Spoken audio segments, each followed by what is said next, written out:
The sky above the province is not black, nor is it white. It is a unified, heavy shade of gray that seems to press down upon the earth. There is no sun to mark the passage of the hours, only a gradual, almost imperceptible thickening of the shadows. It is the winter of the empire. We are far from the golden heat of the Mediterranean, stationed here in the northern territories, where the ground freezes hard like iron and the air carries the scent of pine and ancient ice. The snow has been falling for 2 days. It does not fall with fury or wind. There is no storm to watch, no drama to observe. It simply descends. Millions of tiny white flakes drift vertically, obeying gravity in the most gentle way possible. They land upon the terracotta roof tiles of the villa, one flake, then another, then another. They accumulate in soft, silent layers, muting the world. The red clay of the tiles is long gone, buried beneath inches of white padding. This layer of snow acts as a blanket for the roof, a natural insulation that the Roman engineers understand well. There is nothing you need to do right now. There is no history to memorize here. There are no dates, no battles, and no generals shouting orders. There is only the snow and the stone and the quiet. If your mind wanders, let it wander. You do not need to focus. The empire is vast and enduring. It will remain whether you watch it or not. In this town, the streets are paved with flat, gray stones. They are swept clean in the mornings, but by evening the white powder returns. The sound of sandals on stone is absent. The wooden wheels of carts are silent. The activity of the market ceased hours ago, not because of a law, but because of the cold. The cold dictates the rhythm of life here. It slows the pulse. It deepens the breath. We move our attention slowly toward a single structure.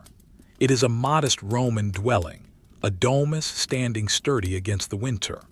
The walls are thick, built of limestone and mortar, designed to hold the heat of the day and repel the frost of the night. The windows are small, mere slits in the stone, covered with heavy skins or translucent oiled parchment to keep the warmth inside. There is no glass to rattle in the wind. There is only the solid, unmoving presence of the wall. Inside the walls, the air is different. It is still. It is dry. The smell is of dried herbs, lavender and rosemary, hanging from the rafters, and the faint, earthy scent of burning wood charcoal. This is the time of the bruma, the deep winter. The protocol for these freezing nights is ancient and simple. It is a protocol of order and warmth. It is written that the heat must be preserved for those who need it most. Women and children first. This is not a rule of panic. It is a rule of domestic logistics. In the center of the house, beneath the floors, the engineering of the empire is at work. The Hypocaust system is breathing warmth into the building. Outside, behind the thickest wall, a small furnace burns. It is fed with slow-burning oak logs. The fire is not roaring. It is banking, glowing with a steady, pulsating orange heat.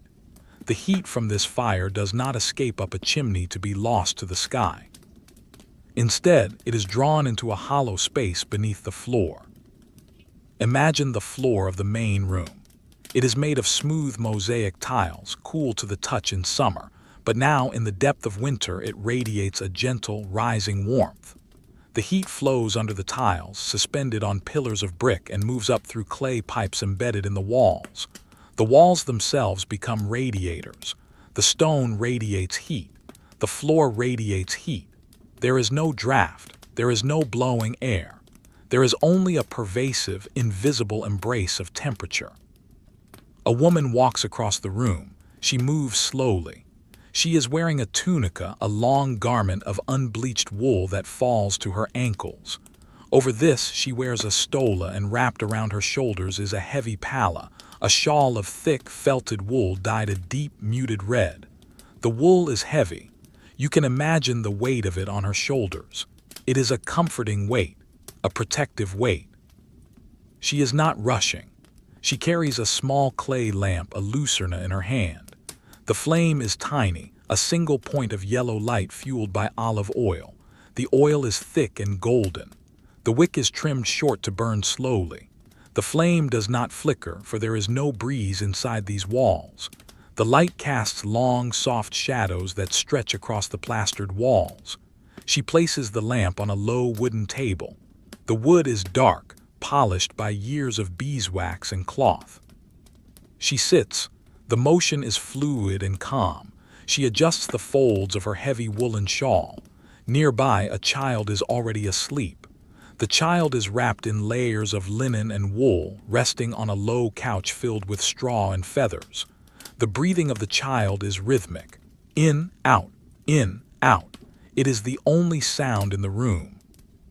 The woman picks up a piece of fabric she is mending. It is a thick sock meant to be worn inside a boot. She passes a bone needle through the wool. Up and down, up and down. The motion is repetitive. It requires little thought.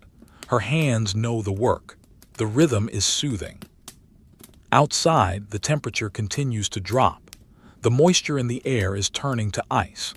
If you were standing in the garden, the peristyle, you would see the frost forming on the bare branches of the dormant grapevines.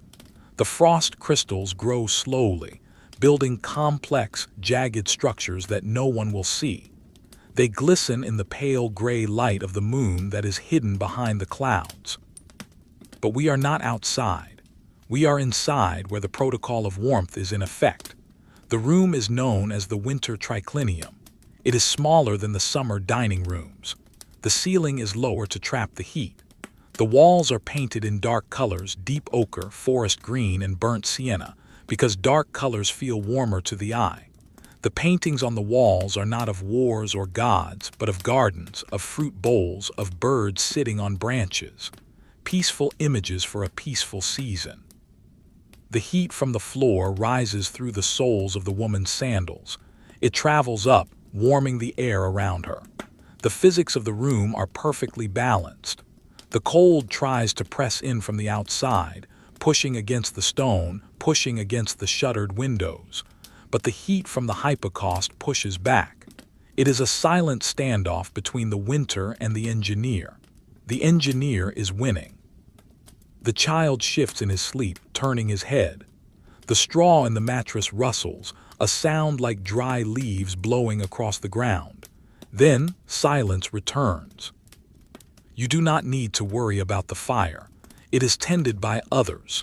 You do not need to worry about the door. It is barred with a heavy beam of oak.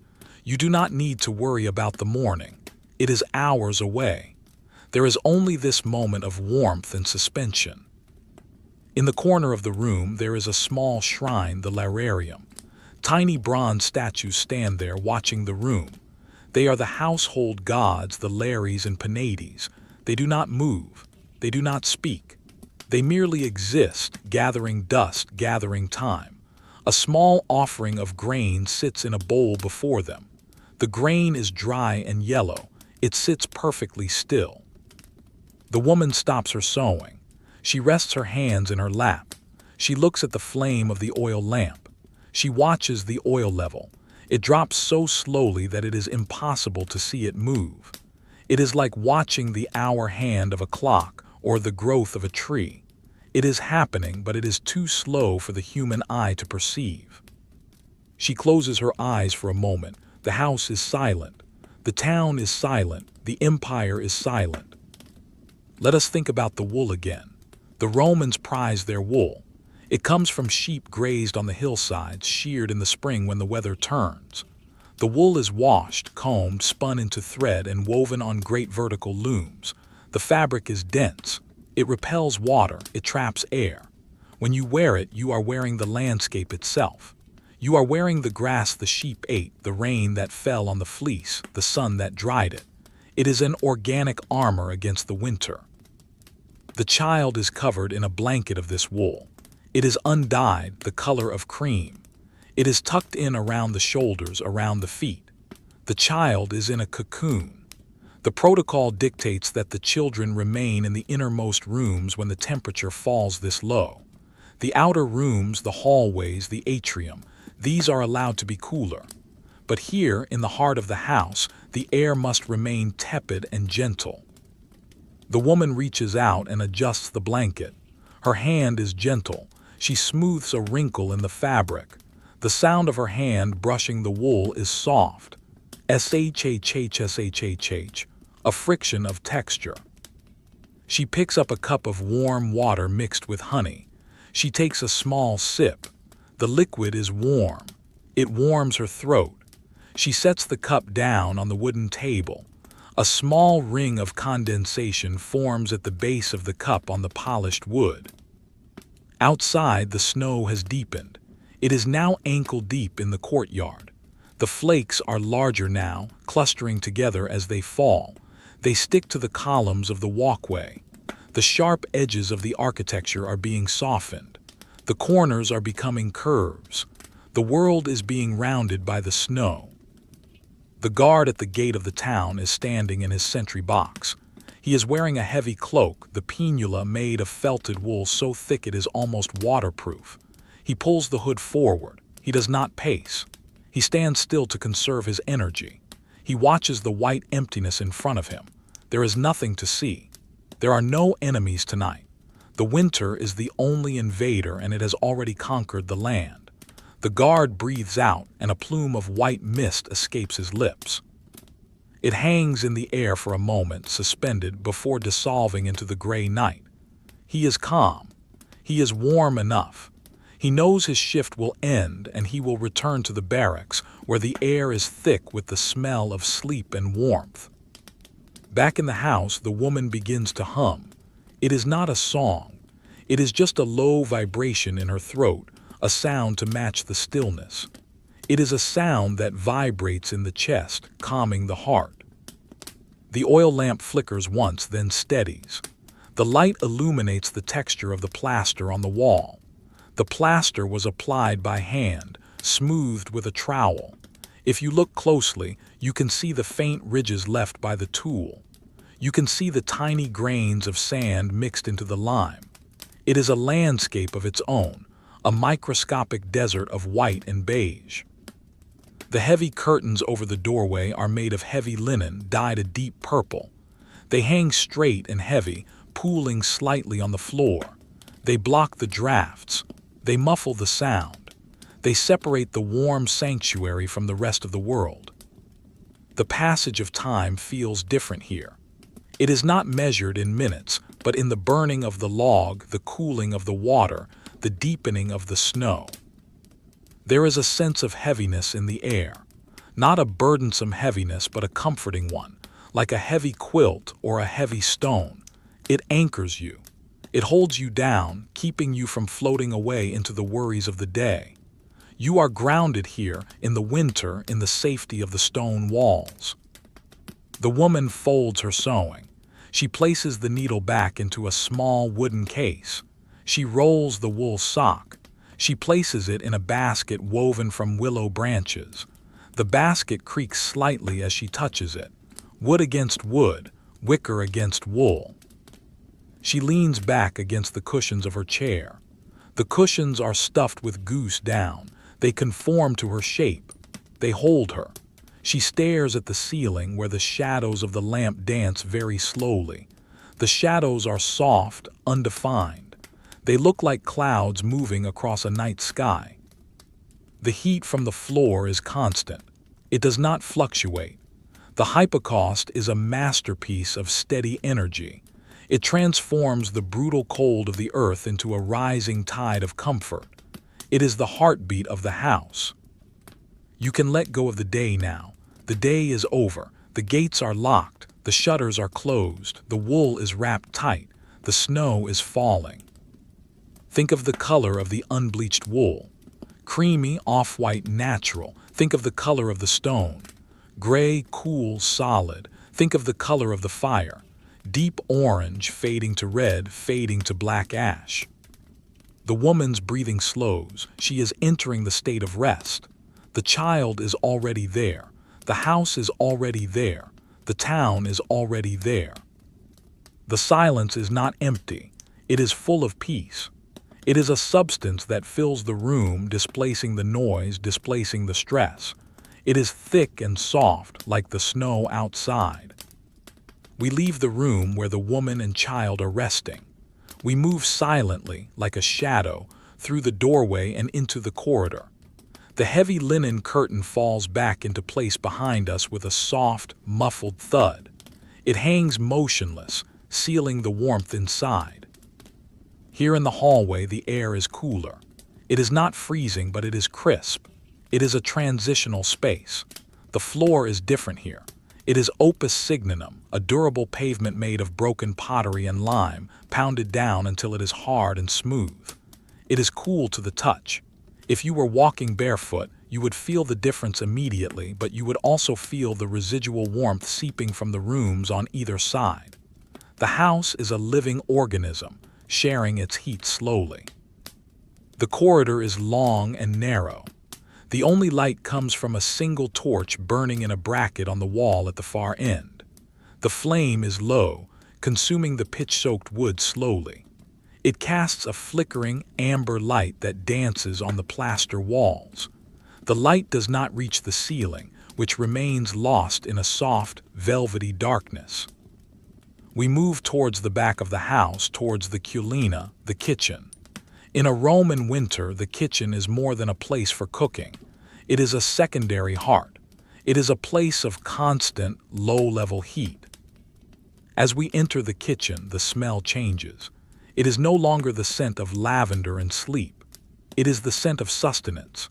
It smells of toasted spelt, of drying onions, of wood ash, and the faint, sweet aroma of stored apples. The room is small and cluttered in an organized way.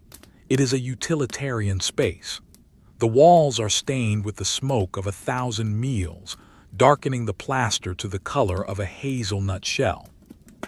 A masonry stove stands against one wall. It is a raised brick platform with hollows for charcoal fires. Tonight, the fires are banked. They are not cooking a meal, but they are kept alive. A layer of gray ash covers the red embers, insulating them, keeping the heat locked inside the charcoal. Every now and then, a tiny spark shifts, revealing the glowing red eye of the fire beneath the ash. It is a sleeping fire, waiting for the morning. On the stove sits a heavy clay pot, a olla.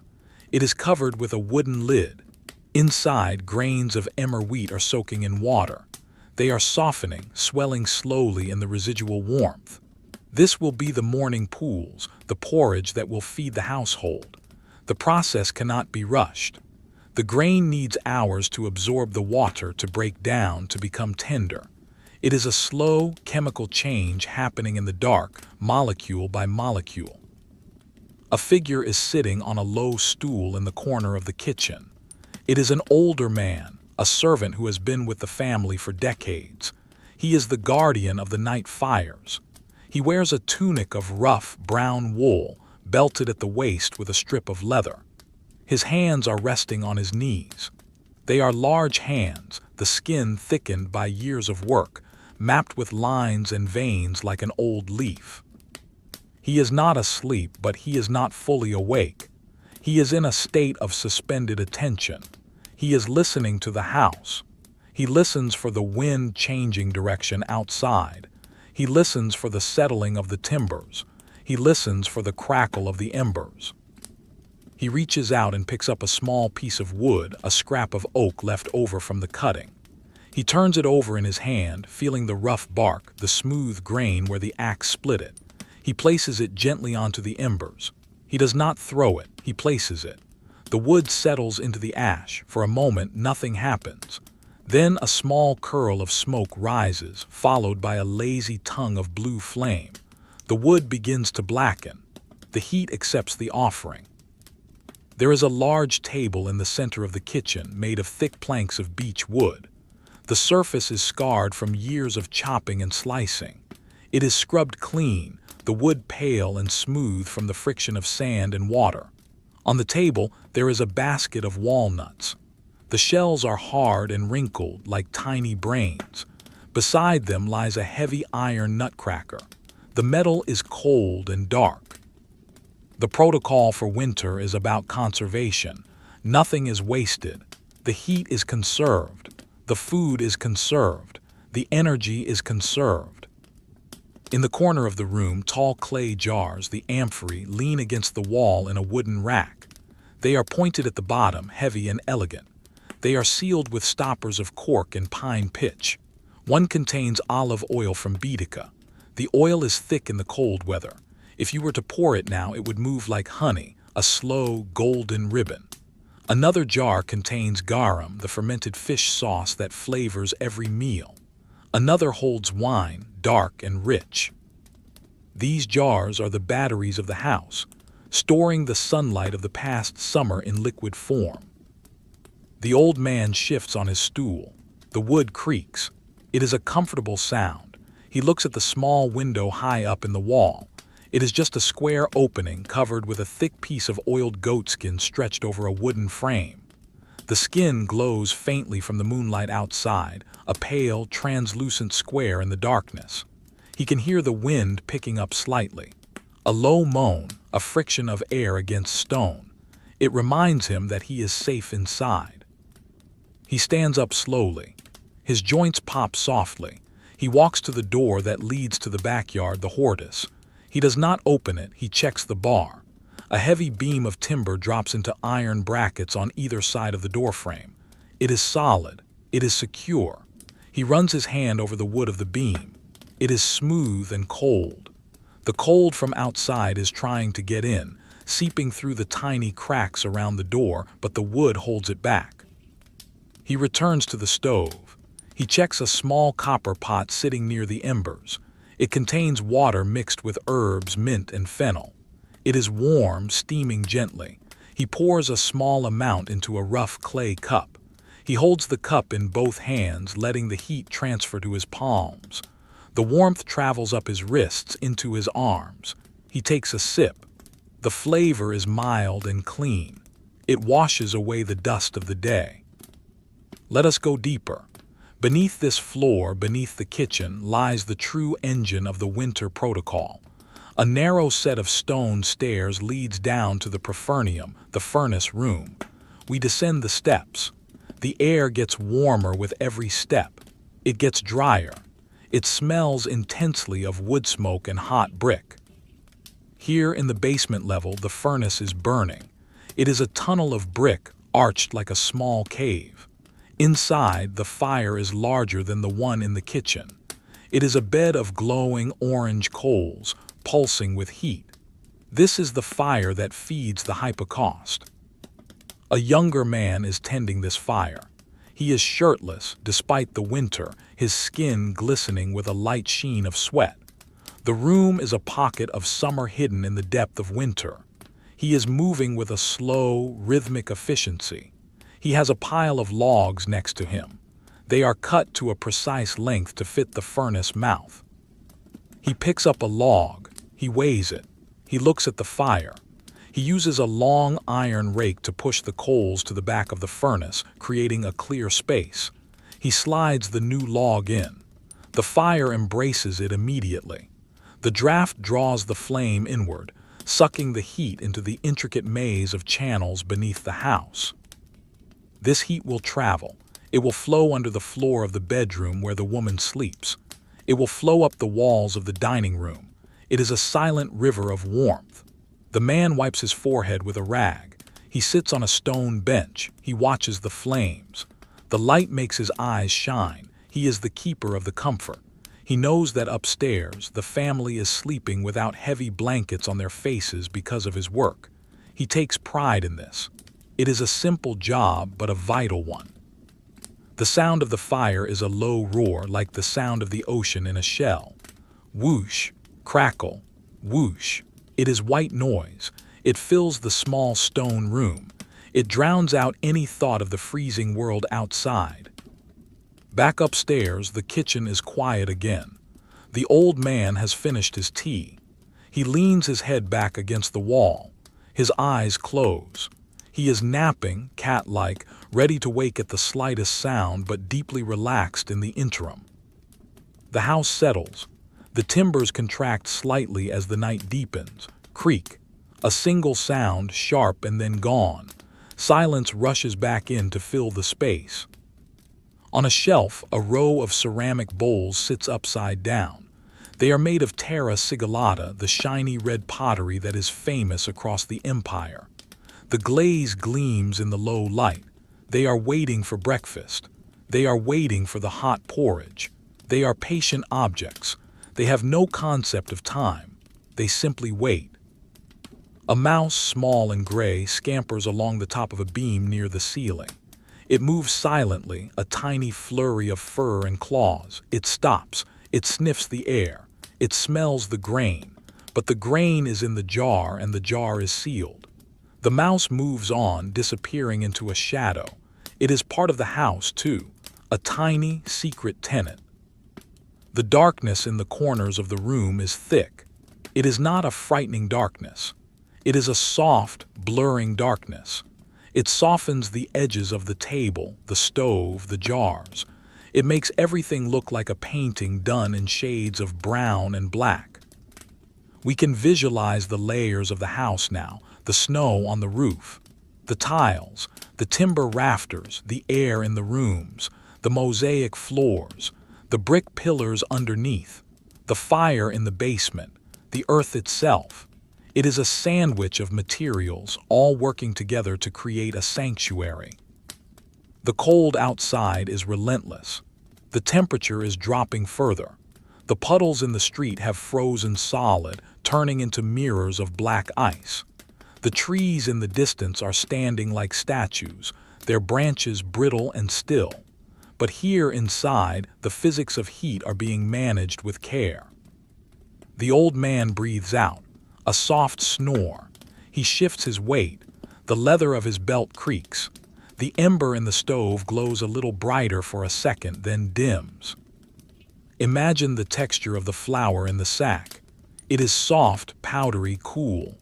Imagine the texture of the charcoal, rough, light, brittle. Imagine the texture of the warm clay cup, smooth, imperfect, comforting. There is no need to think about the legions on the frontier. There is no need to think about the emperor in Rome. There is no need to think about the price of grain. Tonight, there is only the fire, the wall, and the sleep. The air in the kitchen is heavy with the feeling of late night.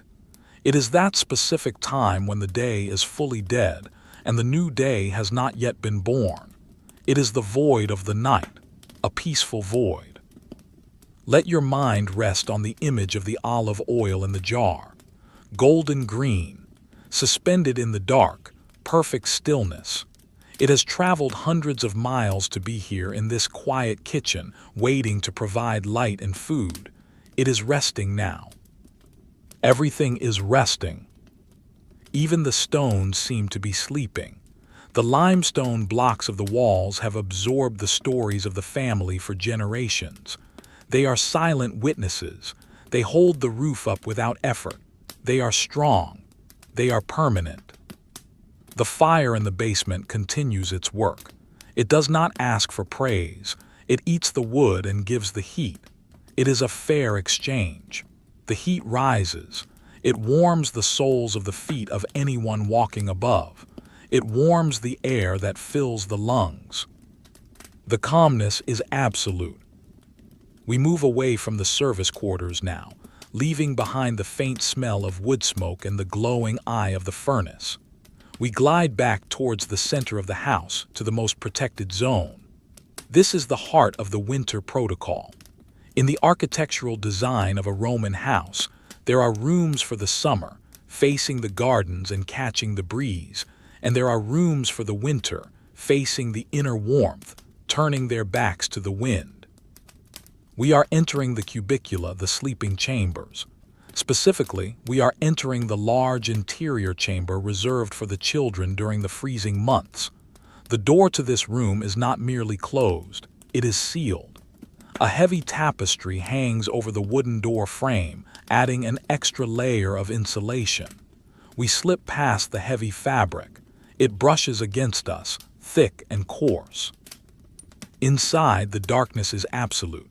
It is a velvet darkness, soft and impenetrable. It takes a long time for the eyes to adjust. There is no lamp burning here. The protocol dictates that once the children are asleep, the fire risk must be eliminated. The room is lit only by the faint, indirect glow filtering under the door from the hallway torch, a thin line of amber light that stretches across the floorboards. The air here is different from the kitchen. It is still, warm, and carries the scent of human sleeping. It smells of clean linen, of milk, and of the dried chamomile flowers that are scattered between the layers of bedding to ward off insects and bring sweet dreams. It is a biological warmth, magnified by the stone walls. There are 3 beds in this room. They are not the high, elegant beds of the dining room. They are low, sturdy frames made of oak. They are pushed against the interior walls, far from the exterior stone that might hold a chill. On the largest bed, 2 children are sleeping. They are curled up, their backs touching. This is part of the old wisdom: bodies share heat. In the deep winter, the solitary sleeper is at a disadvantage. Here, the heat of one supports the heat of the other. They are covered by a mound of bedding. Let us look closely at this bedding. It is a geological formation of textiles. The bottom layer against the skin is a tunic of fine linen. It is soft, washed 100 times until it is like water against the skin. Above that is a sheet of thicker linen. Then the wool begins, a blanket of gray wool woven in a tight herringbone pattern. It is dense. Then a coverlet of sheepskin, the fleece turned inwards. The wool of the sheep traps pockets of air, holding the body heat in a stationary embrace. Finally, on top, a heavy quilt stuffed with wool batting. It is heavy. It presses down on the sleepers, a comforting weight that signals safety. Under this weight, the body relaxes completely. There is no need to tense the muscles to stay warm. The weight does the work. The breathing in the room is a complex polyrhythm. One child breathes deeply and slowly. In, pause, out. Another breathes more lightly, a shallow, whispering rhythm. Ha, ha, ha. Occasionally, a sigh interrupts the pattern, a release of the day's energy before the rhythm resets. It is the sound of total unconsciousness. At the foot of the bed, a wooden chest sits. It is made of cedar, a wood that repels moths. Inside, the summer clothes are stored. Thin tunics, light sandals, sun hats made of straw. They are folded away, dormant. They belong to a different world, a world of bright sun and dust. That world feels impossible now. There is only the winter. The chest is locked. The key is cold iron, resting in a bowl in another room. On the floor, near the amber strip of light, lies a toy. It is a simple thing, a small horse carved from a block of pine. It has no legs, just a rounded base so it can rock back and forth. It is lying on its side. The wood is smooth, polished by the oils from small hands. It is motionless. It waits for the morning, but the morning is far away. In the corner of the room, seated in a high-backed wicker chair, is an elderly woman. She is the Nutrix, the nursemaid. She has watched over 2 generations of this family. She is not sleeping, but she is not moving. She is wrapped in a dark cloak that covers her from neck to toe. Her head is bowed. She is the monitor of the temperature. If the room gets too cold, she will fetch a heated stone wrapped in cloth to place at the feet of the children. If a child coughs, she is there to soothe them before they fully wake. She is a presence of pure reassurance. She listens. She hears the settling of the roof tiles under the weight of the snow. She hears the faint scratching of a branch against the outer wall, muffled by the thickness of the stone. She hears the silence between the sounds. Her hands rest in her lap. They are still. She is not spinning wool tonight. The sound of the spindle might wake the sleepers. She is simply existing. Her eyes are open, staring into the dark, seeing nothing, needing to see nothing. She knows the shape of the room by heart. She knows where the water jug is. She knows where the door is. The floor of this room is raised higher than the hallways. This is a deliberate engineering choice. Heat rises. By elevating the floor, the room captures the warmest air in the house. The engineers who built this domus thought of everything. They understood the flow of fluids and gases. They built a machine for living, and tonight, the machine is working perfectly. The walls are covered in tapestries. These are not for decoration, though they are beautiful. They are functional insulation. They create a layer of dead air between the room and the cold plaster. The tapestries depict scenes of harvest, men and women gathering wheat, baskets overflowing with grapes. Even the images on the walls are designed to remind the occupants of abundance and warmth. In the darkness, the images are invisible, but their presence is felt. The wool of the tapestry absorbs sound. If you were to speak in this room, your voice would be deadened, soaked up by the fabric. It is a room of whispers. A child turns over. The heavy covers shift like a landscape changing.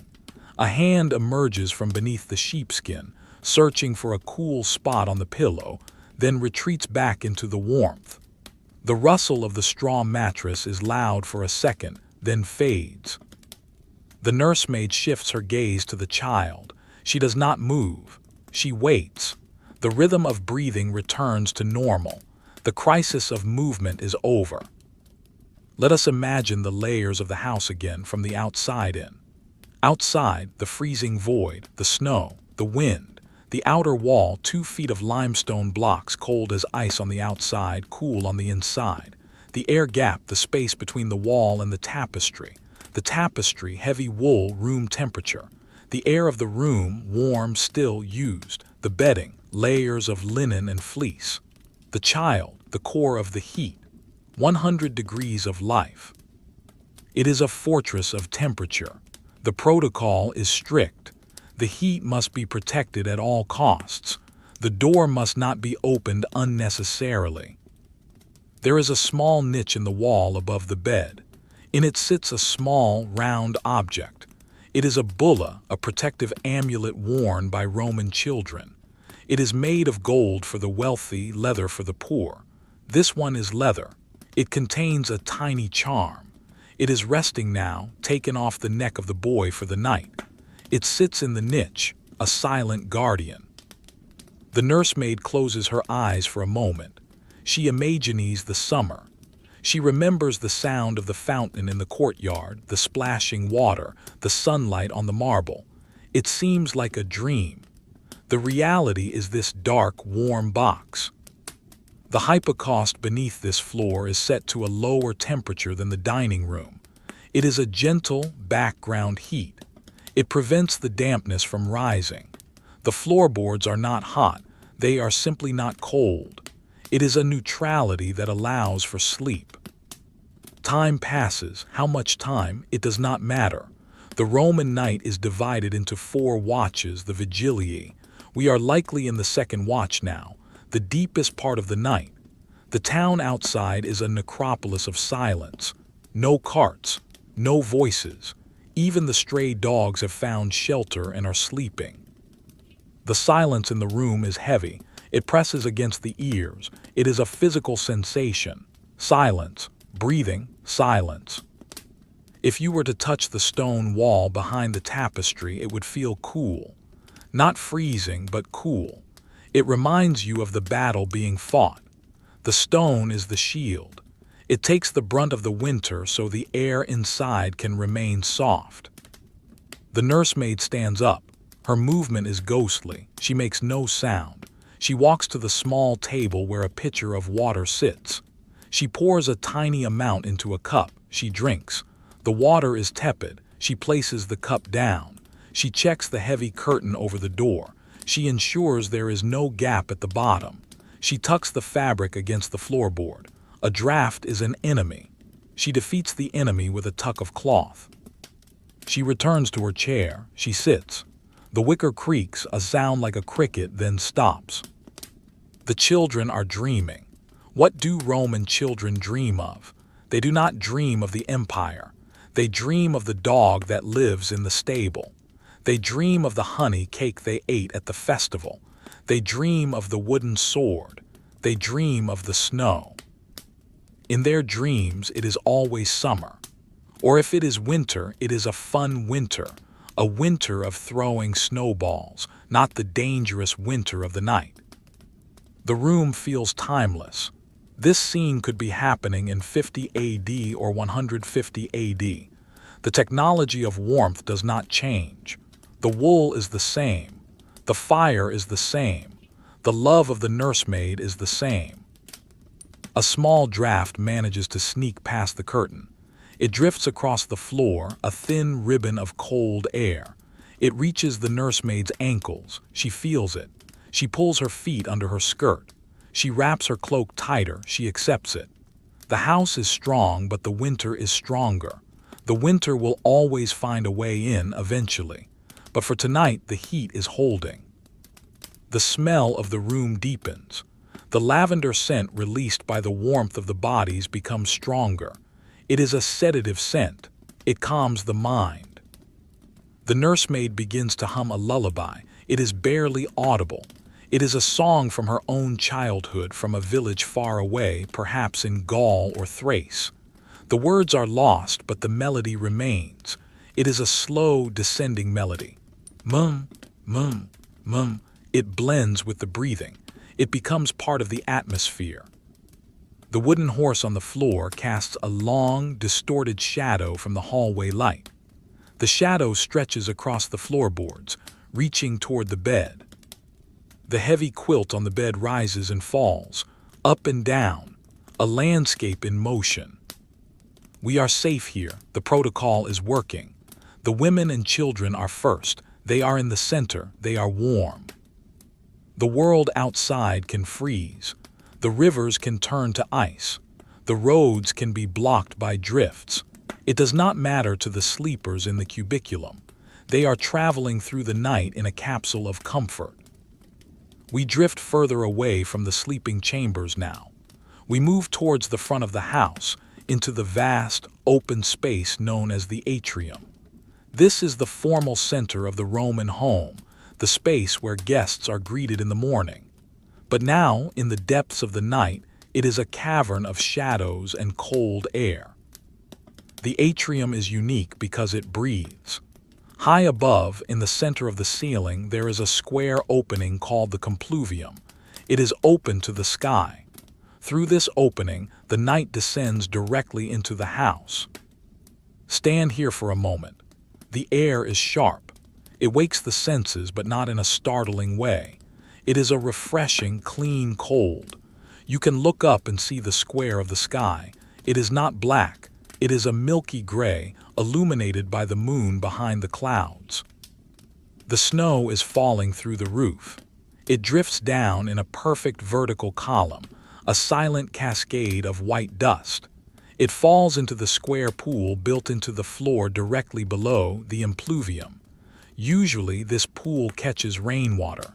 Tonight, it catches snow. The water in the pool is black and still. The snowflakes land on the surface and vanish for a moment, melting into the dark liquid. But as the temperature continues to drop, the water is beginning to resist. A thin, fragile skin of ice is forming at the edges of the pool, clinging to the marble rim. The ice is clear as glass. It creeps inward inch by inch, sealing the water away. There is no sound here except the faint hiss of snowflakes landing on the stone floor surrounding the pool. Hiss, hiss, hiss. It is a white noise, barely audible, like the sound of sand pouring through an hourglass. The columns that support the roof are thick and sturdy. They are painted red at the bottom and yellow at the top, but in the moonlight they look like pillars of gray mist. They stand like sentinels, holding up the heavy timber roof structure. They do not tremble under the weight of the snow. They are stone. They are patient. To the side of the atrium lies the tablinum. This is the study, the office of the master of the house. It is a room entirely open to the atrium on one side, but tonight, heavy wooden screens have been folded shut, and thick wool tapestries have been drawn across the opening to trap the heat. We slip through a gap in the heavy curtain. Inside, the atmosphere changes instantly. The sharp cold of the atrium is replaced by a dry, dusty warmth. A single man sits here. He is the paterfamilias, the head of the household. He is not young, but he is not yet old. His hair is cropped short in the Roman style. He is wearing a heavy tunic of undyed wool, and over his legs he has draped a fur blanket. He is not fighting a war. He is not debating in the Senate. He is doing something much more fundamental to the empire. He is counting. On the desk before him, a beautiful piece of furniture made of citrus wood with ivory inlays, lies a stack of wax tablets. These are the tabulae. They are wooden frames filled with black beeswax. He holds a stylus in his hand, a sharp instrument of bronze. He is reviewing the inventory of the estate. He looks at the marks in the wax, XC modi of wheat, XL jars of oil, XX sacks of lentils.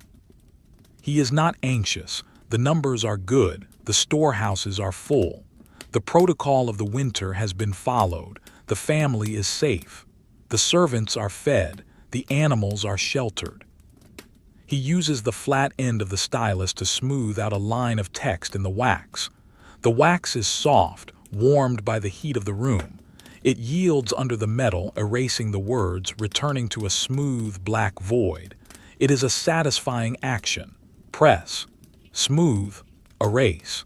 The slate is wiped clean. Next to the desk stands a bronze brazier, a foculus. It is a portable heater, a masterpiece of metalwork standing on 3 legs shaped like lion's paws. Inside the bronze bowl, charcoal embers are glowing. They are covered with a fine layer of white ash. The heat radiates outward, warming the man's shins, warming the wood of the desk, warming the air. Every few minutes, the man reaches down and uses a small pair of tongs to adjust the coals. He moves a glowing ember to the center. He taps a piece of charcoal to break the ash. A tiny fountain of sparks rises, swirling in the updraft for a second before vanishing. The sparks are like tiny stars, born and dying in the safety of the room. The smell in the study is distinct. It smells of beeswax, of old papyrus scrolls, of ink, and of the bronze of the brazier. It is the smell of order. It is the smell of civilization. Behind the man, on a high shelf, sit the imagines. These are the wax masks of his ancestors. They are encased in small wooden shrines with doors. Tonight the doors are open. The faces of the grandfathers and great-grandfathers look out into the room. They are silent. They have seen many winters. They have seen harder winters than this. Their expressions are calm, molded in death masks of peace. They seem to be watching the man work, approving of his quiet diligence. The man stops his work. He places the stylus down on the desk. It makes a sharp click against the wood. He rubs his eyes. He is tired. The kind of tiredness that is heavy and pleasant.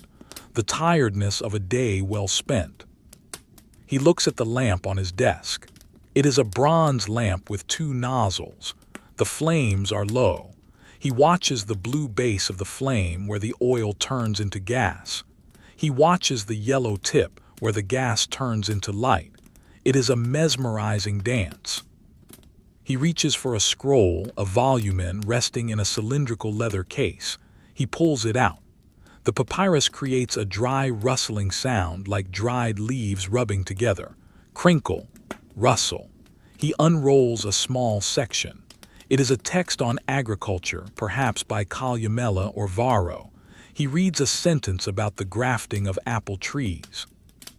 The graft must be bound tightly with bark and covered with clay, so the wind does not dry the wound. He reads it again. The words are simple. They speak of care, of patience, of nature. He is not reading to learn, he is reading to settle his mind. He knows this text. He knows the apple trees. They are sleeping now in the orchard, covered in snow, waiting for the spring that is written in this scroll. He rolls the scroll back up. The motion is rhythmic. Left hand rolls, right hand unrolls. Then the reverse. He places it back in the leather case. The cap slides on with a soft puff of air. The room is very quiet. The heavy curtains block the sound of the falling snow in the atrium. The only sound is the occasional pop of the charcoal in the brazier. The man leans back in his chair. The chair is made of willow and leather. It stretches slightly under his weight. He pulls the fur blanket higher, tucking it under his arms. He closes his eyes. He thinks about the protocol. The gates are locked, the fires are banked, the grain is dry, the roof is holding. He takes a deep breath. The air in the study is dry and warm. It feels good in his lungs. He exhales slowly. He is the guardian of the stillness, but even the guardian must sleep. He decides he will not go to the bedroom yet. The walk through the cold atrium is unappealing. He will rest here, just for a moment, in the warmth of the brazier. He folds his hands over his stomach. His fingers are intertwined. He is still. In the corner of the room, a large chest stands bound with iron straps. It contains the household silver, the argentum. It is heavy, immovable. It anchors the room. The silver is cold and dark inside the chest. It sleeps too. Let us focus on the light again. The shadows in the room are long and soft. The legs of the desk cast shadows that stretch up the wall, flickering slightly as the coals shift. The shadows of the ancestor masks seem to nod gently. The room is a theater of slow motion. The man's breathing evens out. He is on the threshold of sleep. His head nods forward slightly. He corrects it. Then it nods again. He surrenders. Outside the curtain in the atrium, the snow continues to fall. The pile of snow in the impluvium is growing. It is a white pyramid rising from the black water.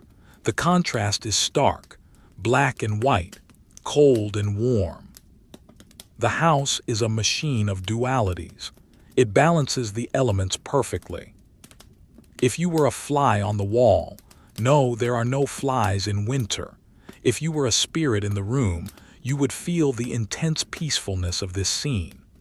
A man, his work done, resting by a fire, surrounded by the wisdom of his books and the protection of his ancestors.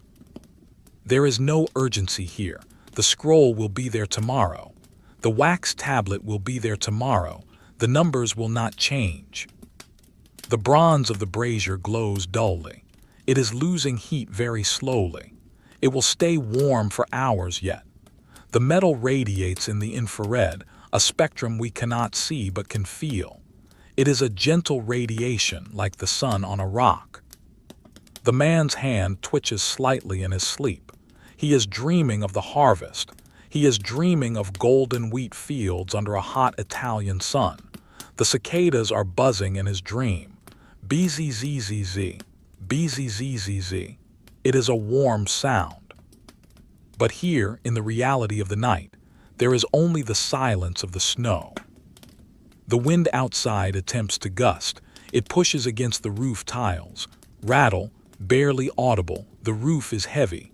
The tiles are set in mortar. The wind fails. The house stands firm. We stay in this study for a while. We watch the dust motes dancing in the air above the brazier. They rise on the thermal current, spinning, floating, then falling as they cool. It is a microscopic weather system inside the room. Up and down, up and down. The texture of the wool curtains is rough and hairy. They are thick, dyed a deep indigo. In the dim light, they look black. They are a wall of fabric. They absorb the cold radiating from the atrium. They are the shield for this room. The man's chest rises and falls. The fur blanket rises and falls with him. It is the rhythm of the night. Slowly, the lamp runs low on oil. The flame shrinks. It becomes a tiny blue bead on the wick. The light in the room dims. The shadows merge into a unified darkness. The orange glow of the charcoal becomes the primary light source.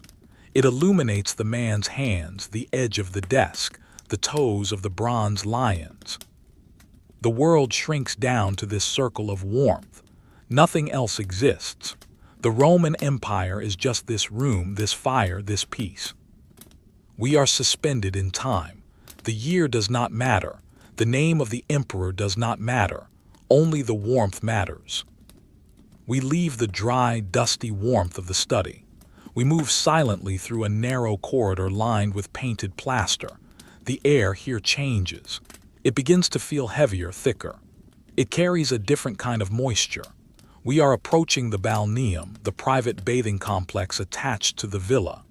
In the Roman world, the bath is not just for cleaning. It is a ritual of heat, and in the winter, it is a temple of survival. The door to the bathhouse is made of thick, water-resistant cedar. It is swollen slightly from the humidity, fitting tightly into the frame. We push it open.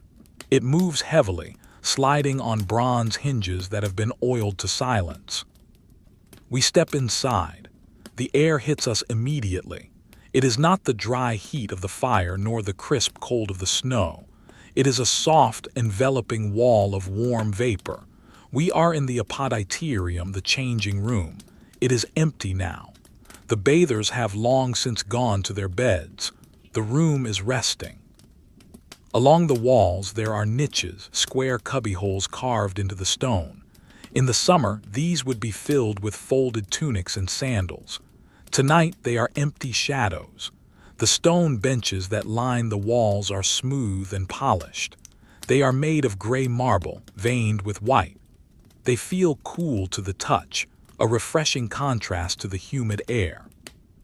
A single oil lamp sits on a shelf. The flame is small, struggling slightly against the damp, heavy air. It casts a hazy light, blurring the edges of the room. The moisture in the air scatters the light, creating a soft, glowing atmosphere. There are no sharp shadows here. Everything is diffused. We move deeper into the tepidarium. This is the warm room. It is the transition zone. The floor here is a masterpiece of craftsmanship. It is a black and white mosaic depicting dolphins and tridents. The tiles are tiny, each one no larger than a fingernail. Underneath this floor, the warm air from the furnace circulates. You can feel it through the soles of your feet. It is a gentle, radiant heat that rises up through the body. The room is silent, but it is a wet silence. It is the silence of a cave. The walls are lined with hollow terracotta pipes, the tubuli. The hot air from the basement travels up through these pipes, turning the walls themselves into radiators. If you were to place your hand against the plaster, it would be pleasantly warm, like a living skin. In the corner of the tepidarium, a wooden rack stands. Draped over it are heavy linen towels. They have been used and washed, and now they hang there, drying in the ambient heat. The linen is coarse and thick, designed to scrub the skin. The smell in this room is specific. It smells of damp stone, of olive oil, and of the laurel leaves used to scent the water. It is a clean, soapy smell. There is a servant here. He is the balneater, the keeper of the baths. He is an old man with thinning gray hair and a tunic that is damp with sweat. He is not working hard. His work is done. He is sitting on a low wooden stool, his back resting against the warm wall. He has a towel in his hands. He is folding it. Watch his hands. He smooths the fabric, swish. He folds it in half, pat. He folds it again, pat. The motions are slow and deliberate. He places the folded towel on a stack. The stack is perfect, a tower of white linen. He picks up another towel. He begins again. He is not rushing. He has nowhere else to be. The bathhouse is the warmest place in the villa. Why would he leave? He is content to stay here in the humid twilight, folding the linen. We move past him, nodding silently. We enter the caldarium. This is the hot room, the heart of the heat. The air here is dense with steam. It is a white fog that hangs near the ceiling. The ceiling is vaulted, curved like the inside of a barrel. This curve is functional. It prevents cold condensation from dripping onto the bathers. Instead, the moisture collects on the ceiling and slides down the curve, running down the walls in silent rivulets. We watch a single drop of water. It forms on the highest point of the vault. It grows heavy, glistening in the dim light. It defies gravity for a moment. Then it slides. It traces a path down the plaster, joining other drops, becoming a tiny stream. It reaches the wall and disappears into a drainage channel. The movement is hypnotic. At the end of the room is the Alveus, the hot plunge bath. It is a rectangular pool lined with white marble steps. The water is still there. It is hot.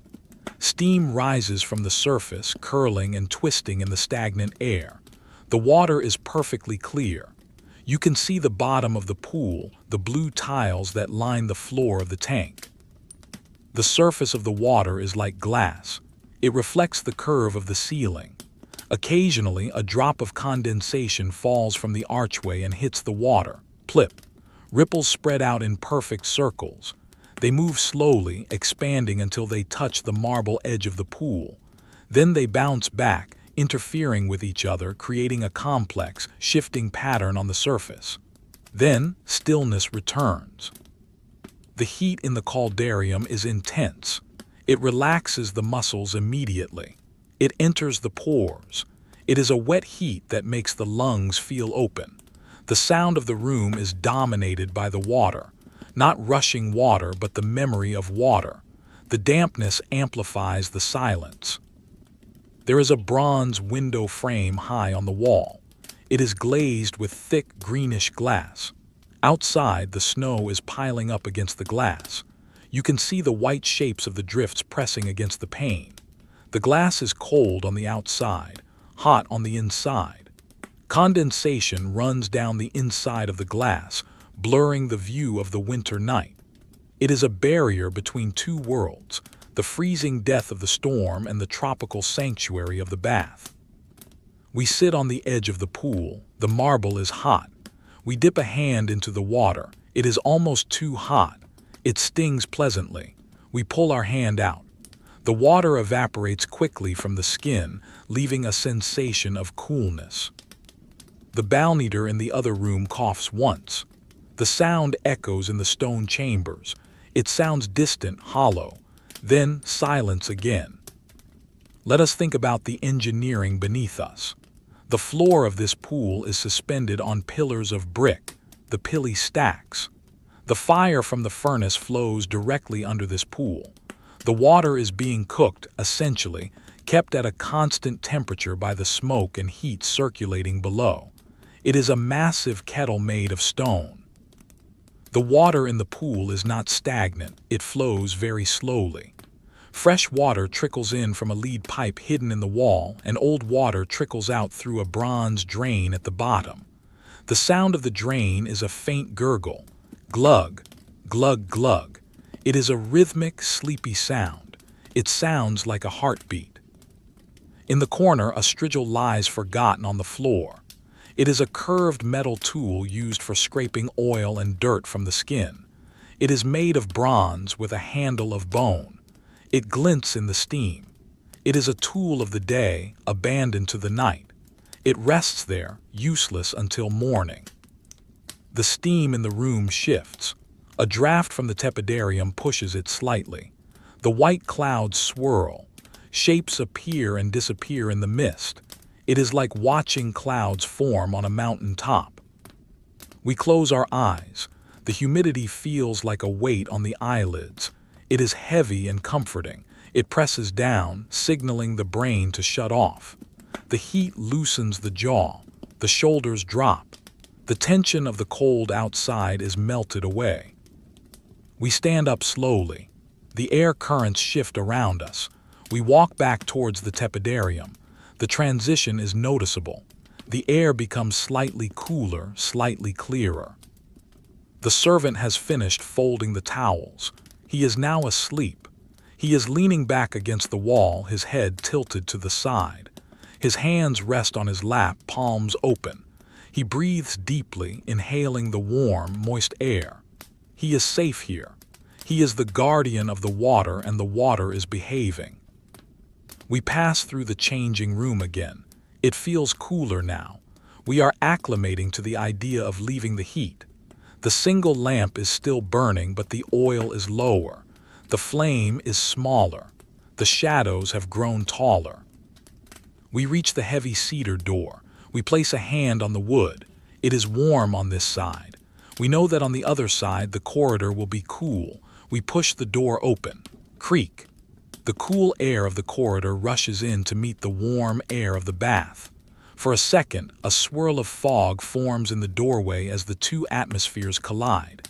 Then we step out. The door closes behind us. The seal is reformed. The humid sanctuary is locked away. We are back in the hallway. The floor is opus signinum again. It feels hard and cool under the sandals. The air is dry. We walk slowly. There is no rush. We are moving towards the back of the house again, towards the peristyle, the garden courtyard. Even in winter, the garden is the center of the house. We reach the colonnade that surrounds the garden. We do not go out into the snow. We stay under the shelter of the roof. We lean against a column. The garden is transformed. The shrubs, usually green and manicured, are mounds of white. The fountain in the center has been turned off and drained to prevent the pipes from bursting. The basin is filled with snow. A statue of Venus stands in the middle of the basin. She is wearing a cap of snow. Snow has accumulated on her shoulders, on her outstretched arm. She looks cold, frozen in marble nudity. The snow is still falling. It falls into the open square of the garden. It is brighter here than inside the house. The reflection of the moonlight on the snow creates a ghostly, ambient illumination. It is a blue-white light. It is cold light. We wrap our heavy wool cloak tighter. The warmth from the bathhouse is still clinging to our skin, a fading memory. We watch the snowflakes. They spiral down. Some land on the paved walkway and melt instantly. Others land on the grass and stick. The silence of the garden is different from the silence of the bath. It is an open silence. It is vast. You can hear the wind moving through the tops of the cypress trees. Whoosh. Shhh. It is the sound of the earth breathing.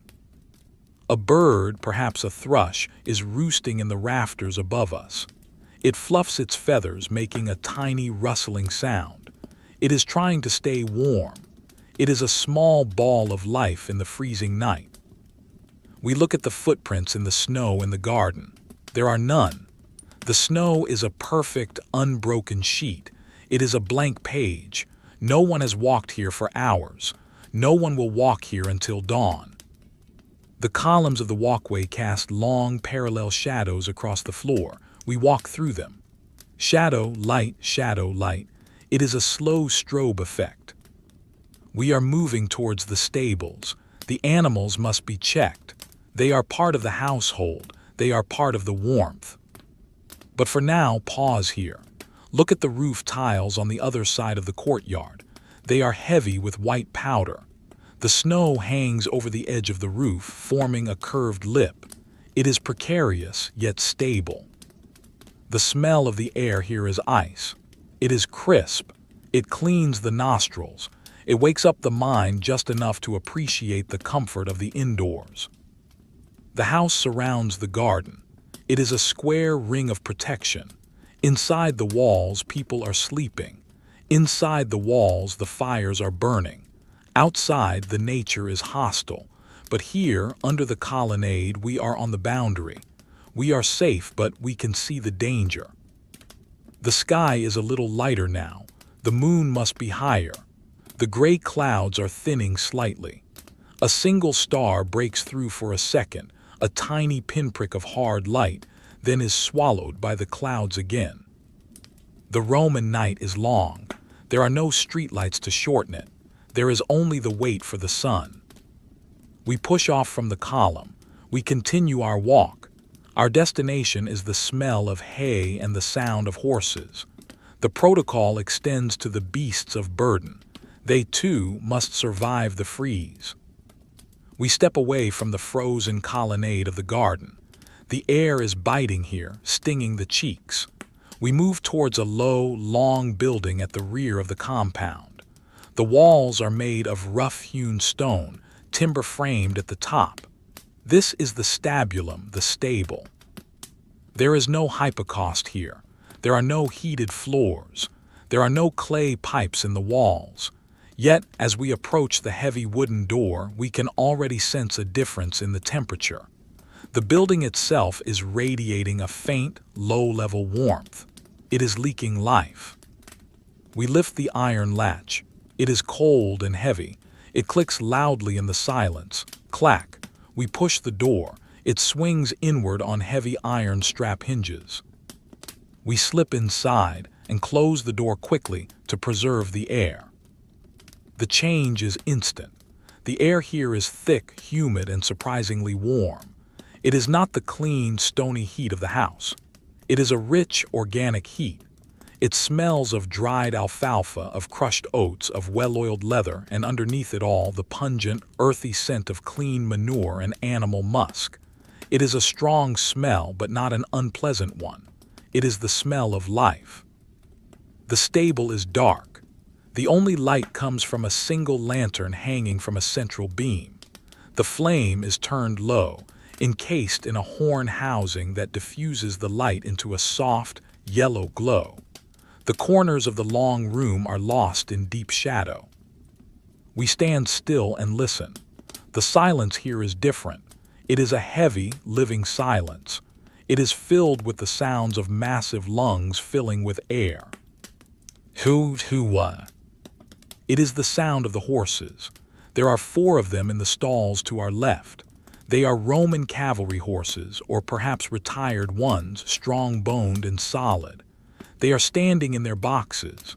Horses can sleep standing up, locking their legs in place. They are statues of flesh and blood. We move closer to the first stall. A large bay gelding stands there. His coat is thick, the winter woolies having grown in since November. He is covered with a blanket of rough felt strapped around his chest and belly. The blanket is gray, worn at the edges. The horse's head is lowered. His eyes are half closed, heavy lids drooping. His lower lip hangs loose, a sign of deep relaxation. Every now and then his ears twitch. Forward, back, even in sleep he is listening. He hears the wind outside. He hears the mice in the straw, but he knows he is safe, so he does not wake. Breath streams from his nostrils in rhythmic jets of white steam. The steam rises, hits the cooler air of the roof, and dissipates. It is a visual rhythm. Puff, vanish, puff, vanish. We look at the floor of the stall. It is paved with cobblestones, but they are buried deep beneath a thick layer of straw. The straw is golden in the lantern light. It is clean and dry. It crunches softly when the horse shifts his weight. Crunch, rustle. In the next stall, a mare is lying down. She has curled her legs beneath her. She looks like a large, resting cat.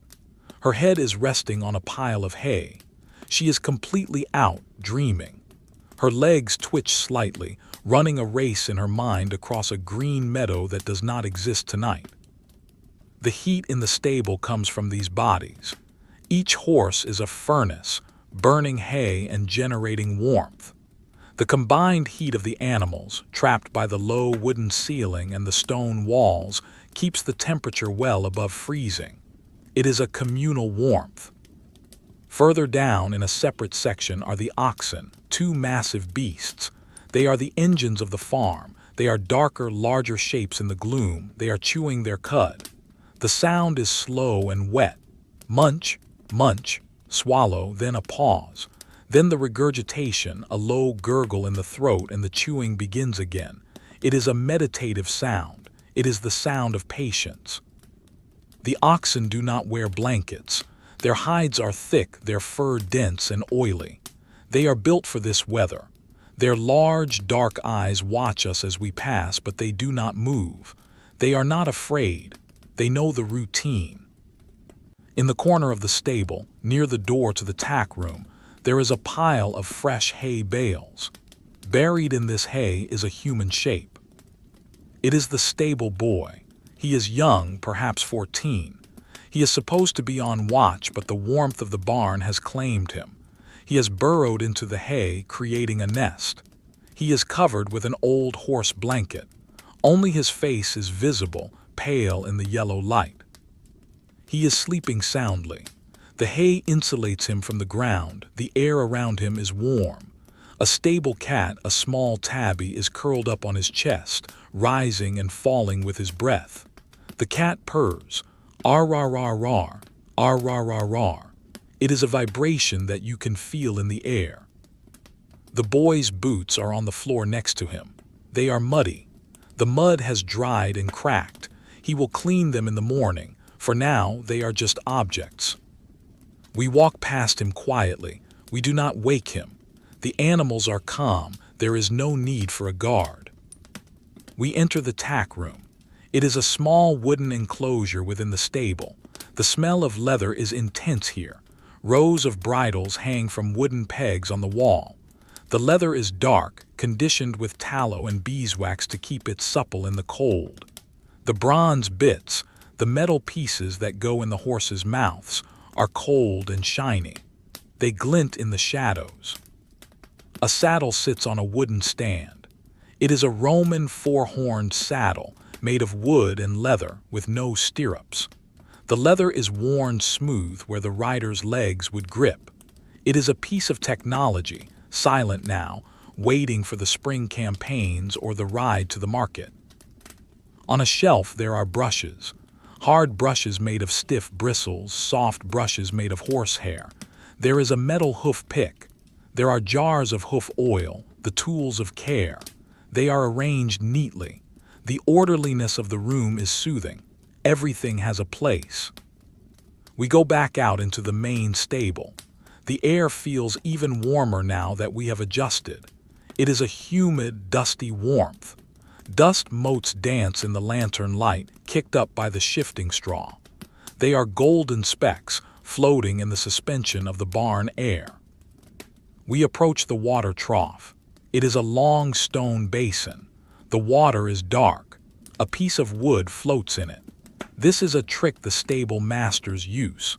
The floating wood keeps the surface tension moving slightly, helping to prevent the water from freezing solid. There is a thin rim of ice around the edges, but the center is liquid. One of the horses, the bay gelding, wakes up enough to drink. He lowers his heavy head. He sniffs the water, sniff, sniff, then he drinks, slurp, slurp, slurp. The sound of the water is loud in the quiet barn. He lifts his head. Water drips from his muzzle back into the trough. Drip, drip, drip. He licks his lips. He sighs. He goes back to sleep. We lean against a wooden post. The wood is old oak. It is polished smooth at shoulder height where generations of horses have rubbed against it to scratch an itch. We run a hand over the wood. It is smooth, oily, and hard. It feels permanent. High up in the rafters above the horses, the loft is filled with hay. This provides insulation for the roof. The snow sits on the roof tiles, the hay sits under the tiles, and the heat stays below. It is a perfect system. A mouse runs along the beam overhead. We see its silhouette against the lantern light. It stops. It looks down at the horses. It continues on its way. The stable is a world unto itself, a complete ecosystem of mammals and straw. The feeling here is one of heavy, drowsy contentment. The animals have been fed. They have been watered. They are warm. There is nothing else they want. Their satisfaction fills the room. It is contagious.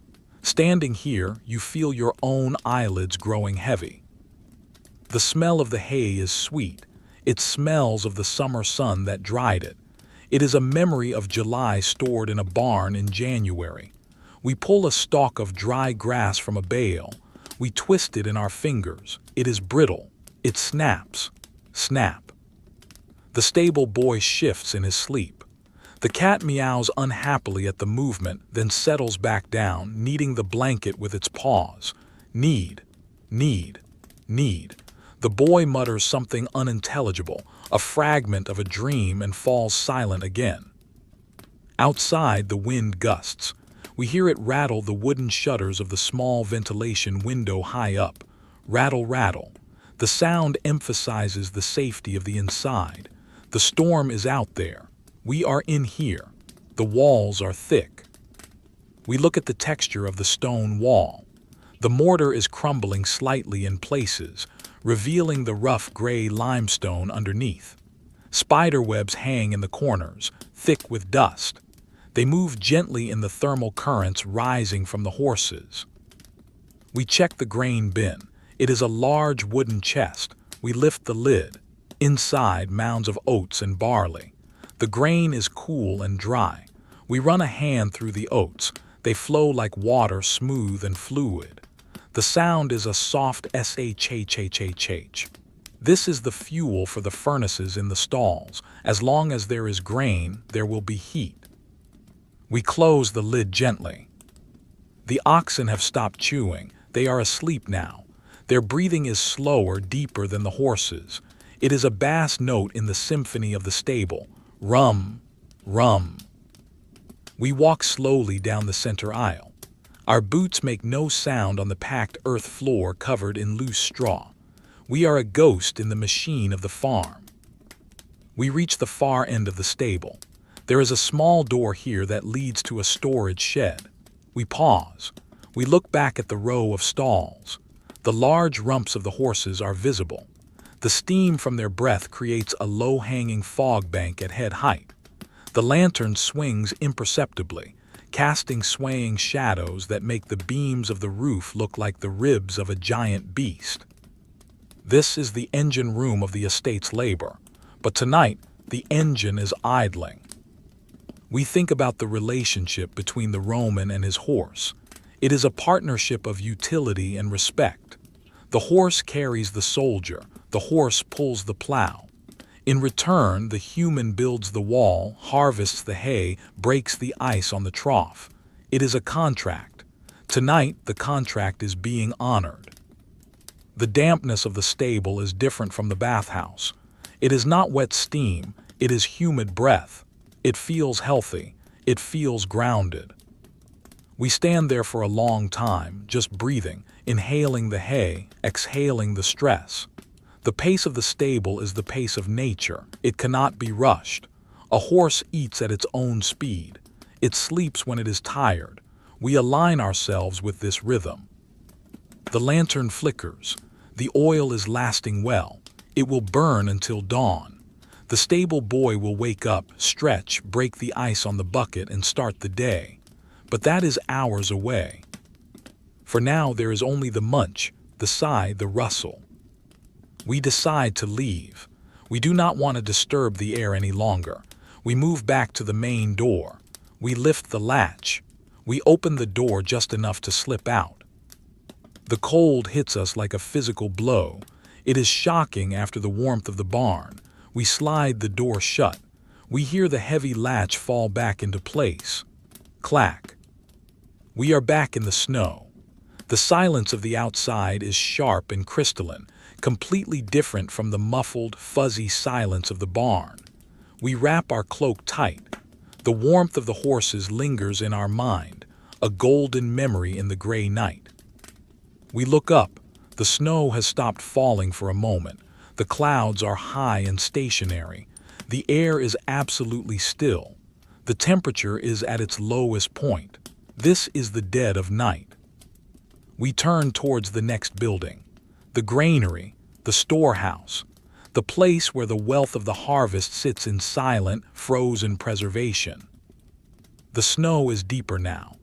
As we step away from the warm, organic smell of the stables, our boots sink into the fresh powder.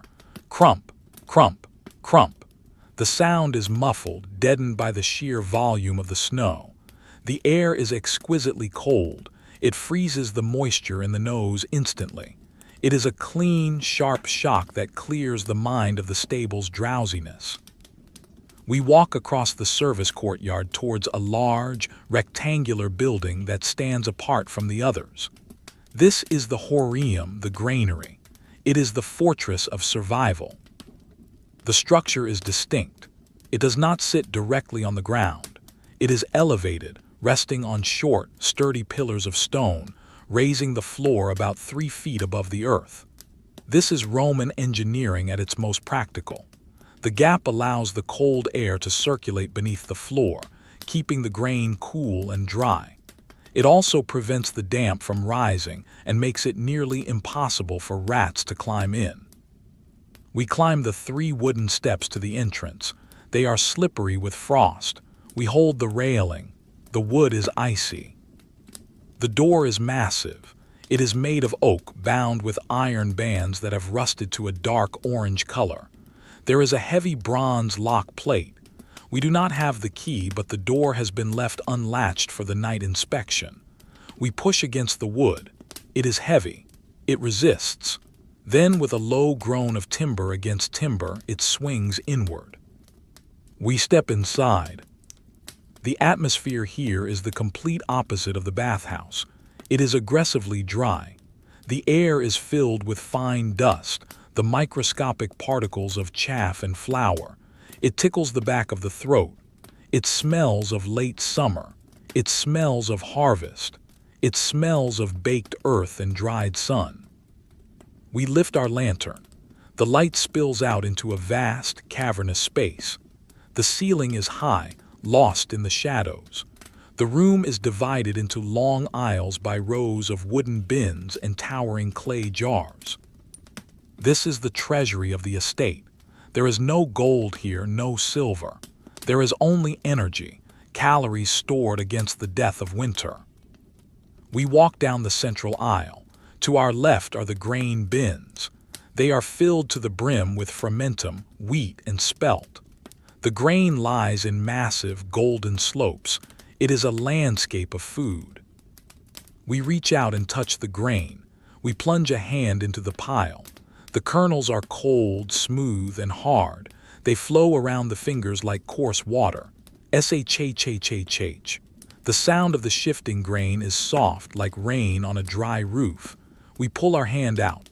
A fine layer of dust coats the skin. We brush it off. These millions of tiny seeds are dormant. They are sleeping life. Inside each hard shell is the potential for bread, for porridge, for planting in the spring. But now they are just mass. Cold, golden mass. The silence in the granary is absolute. It is a dead silence. There is no breathing here, no water flowing, no fire crackling. It is the silence of inanimate objects waiting to be consumed. To our right stand the dolia.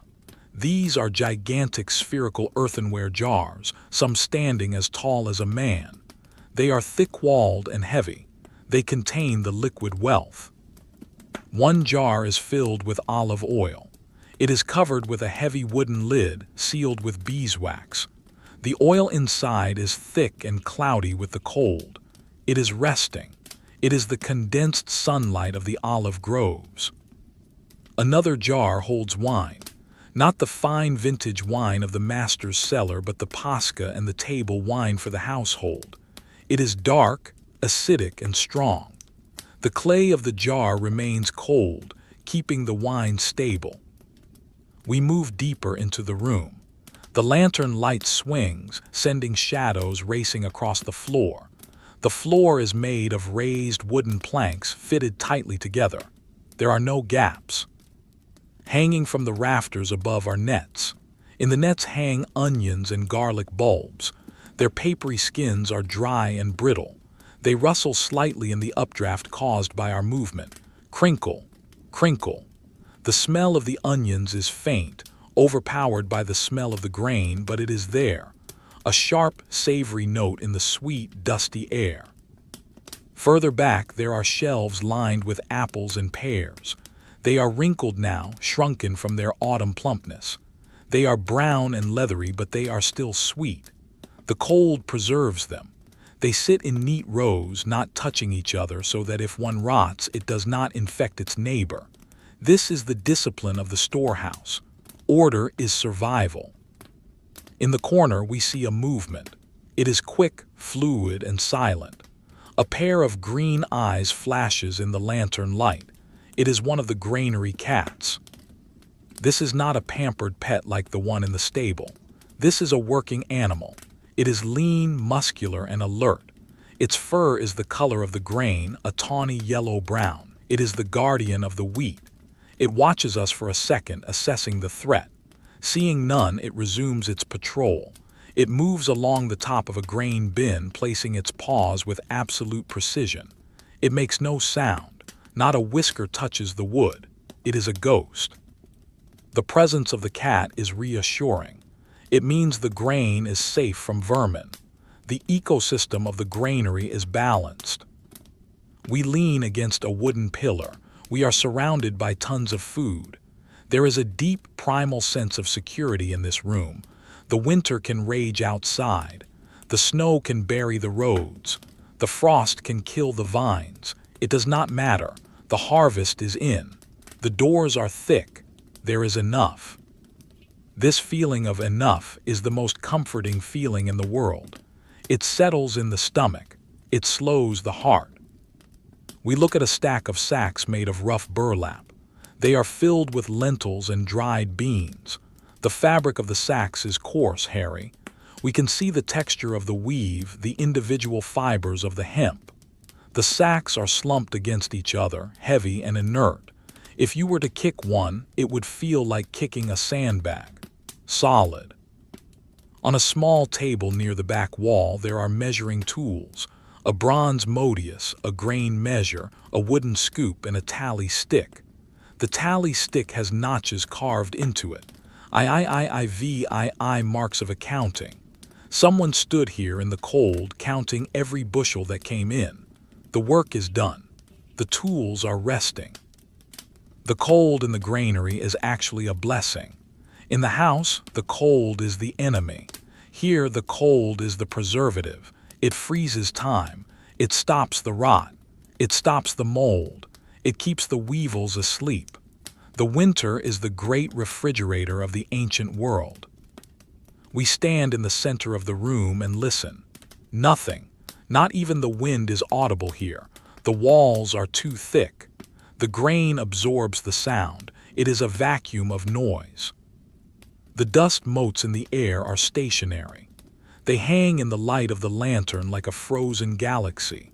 We breathe out, and our breath creates a small cloud of fog that mixes with the dust. We think about the bread that will be made from this wheat. We imagine the grinding of the millstone, the mixing of the dough, the heat of the oven. We imagine the smell of fresh bread breaking open. That is the future of this room. But for now, there is only the potential. The temperature seems to drop another degree. The wood of the roof trusses contracts with a loud crack. It echoes through the empty space like a gunshot, then fades instantly. The silence rushes back in to fill the void. We walk towards the section where the dried meats are hanging. High up, near the ventilation slits, hang hams and sausages. They are cured with salt and smoke. They are hard as wood. They sway very gently. The smell here is smoky and salty. It triggers a memory of a fire, but the fire is long gone. Everything in this room is waiting. The apples wait to be eaten. The oil waits to be poured. The wood waits to rot. It is a waiting room for matter. We feel a sense of insignificance here. The grain will outlast us. The stones will outlast the grain. We are just a temporary visitor in this cathedral of calories. The cat has found a spot to sleep on a pile of empty sacks. It curls into a tight circle, tucking its nose under its tail to conserve warmth. It closes its eyes. Even the guardian is resting now. We check the window slits. They are narrow vertical openings in the stone, too narrow for a man to squeeze through. They are not covered with glass but with iron grates. Snow has drifted against the grates, blocking the view. A little bit of snow has blown through, forming tiny white drifts on the floorboards. The snow does not melt here. It stays as dry powder. We pick up a single lentil that has fallen on the floor. It is a tiny, hard disc, distinct greenish-brown. We roll it between thumb and forefinger. It is stone hard. We place it back on a sack. Even the smallest piece of food is respected. The shadows in the corners of the room are deep and forbidding, but they are not scary. They are just empty. We have seen enough. The supply is secure. The protocol of preservation is holding. We turn back towards the door. Our footsteps on the wooden floor sound hollow. Thud, thud, thud. We reach the heavy door. We pull it open. The night air rushes in again, swirling the dust. We step out onto the icy porch. We pull the door shut. We lean our weight against it to ensure it catches. Thump. The latch falls. The fortress is sealed. We stand on the steps for a moment. The moon has disappeared behind a thicker layer of clouds. The world is darker now. The snow reflects the faint ambient light, glowing with a spectral luminescence. We look across the courtyard. The main house is a dark shape, with only the faint glow of the atrium opening visible. The stable is a dark lump. We are alone in the frozen center of the estate. The cold is penetrating our cloak now. We need to find the final pockets of warmth. We need to check the perimeter. We need to see where the slaves sleep, the engines of the household who are resting before the dawn. We descend the steps carefully. We are back on the ground. We are back in the snow. The stillness of the granary stays with us. It was a silence of dead things. Now we move towards the silence of living things again. We turn our path towards the long, low building near the kitchen garden, the Celli Servorum, the quarters of the household staff. We turn away from the solitary silence of the granary. The cold air is still biting at our exposed skin, a reminder of the hostile world that exists outside the walls. We walk along a narrow path that has been shoveled earlier in the day, though the fresh snow is already beginning to fill it in again. Our destination is the row of low buildings attached to the back of the main villa. These are the Celli Servorum, the sleeping quarters for the household staff. There is no grandeur here. There are no marble columns, no mosaic floors depicting dolphins, no statues of gods. There is only function. The walls are built of simple brick and timber, plastered over with a rough mix of lime and sand. But the walls are thick. They are built to keep the weather out. We approach the door.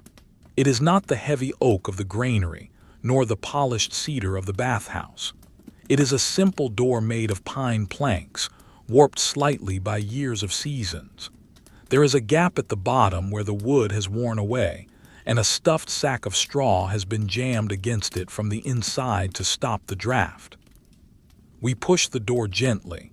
It does not have a latch, only a heavy wooden bar that has been left unseated for the night watchman. We slip inside. The atmosphere hits us instantly. It is a wall of heat, but it is not the clean, dry heat of the Hypocaust, nor the humid, soapy heat of the baths, nor the grassy heat of the stable. This is human heat. It is a dense, heavy atmosphere generated by 20 sleeping bodies in a confined space. The air is thick. It smells of unwashed wool, of sweat that has dried on the skin, of garlic from the evening meal, and of the oil from the lamps that were extinguished hours ago. To a modern nose, it might be overpowering, but on a freezing Roman night, it is the smell of survival. It is the smell of safety. The corridor is narrow and dark. The ceiling is low.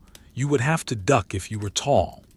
On either side of the hallway, there are openings without doors, just heavy curtains of coarse felt hanging down to provide privacy and trap the warmth. We move slowly down the hall. The floor is packed earth, hard as concrete, worn smooth by thousands of bare feet. It is not cold. The heat of the room has warmed the ground itself. We stop at the first opening.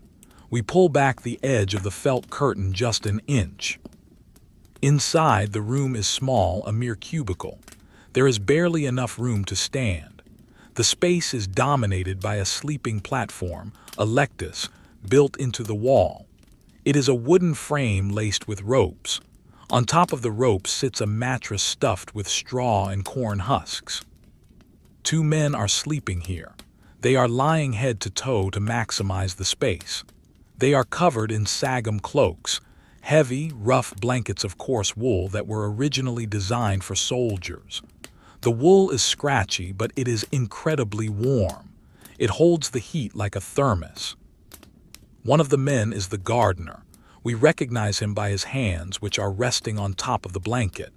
They are stained with soil that no amount of washing can remove. His fingernails are short and broken. He is sleeping deeply, his mouth slightly open. He is not dreaming of the garden. He is not dreaming at all. He is simply recharging. His body is repairing the muscles used to prune the vines and turn the earth. The other man is younger, a kitchen porter. He is curled into a tight ball, his knees pulled up to his chest. He has pulled the blanket up over his head, creating a dark cave within a cave. Only the top of his hair is visible. The sound in this corridor is a drone. It is a continuous rhythmic vibration of breathing, snore, whistle, grunt, sigh. It is a chorus of unconsciousness. Some snores are deep and rumbling like stones rolling in a riverbed. Others are high and thin. It is the sound of total exhaustion surrendering to sleep. We move to the next cubicle. Here, the layout is different. There are bunks built one above the other to save space. On the bottom bunk, an older woman is sleeping. She is the one who grinds the grain in the morning. Her life is a circle of stone against stone. But now she is still. She is lying on her back. Her hands are folded across her stomach. She looks peaceful. The lines of worry on her face have smoothed out in the darkness. A small clay cup sits on the floor next to her head. It contains water. The water is tepid, warmed by the room. Hanging on a nail driven into the wall is her tunic. It hangs limp and gray. It is the uniform of her labor. Tonight, it is empty. Tonight, she is just a woman sleeping in the dark.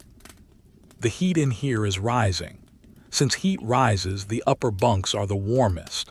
On the top bunk, a figure has thrown off the heavy blanket and is sleeping with just a thin sheet. The air up there near the ceiling must be stiflingly warm. But in the winter, this is a luxury. To be too hot is a privilege. We continue down the line.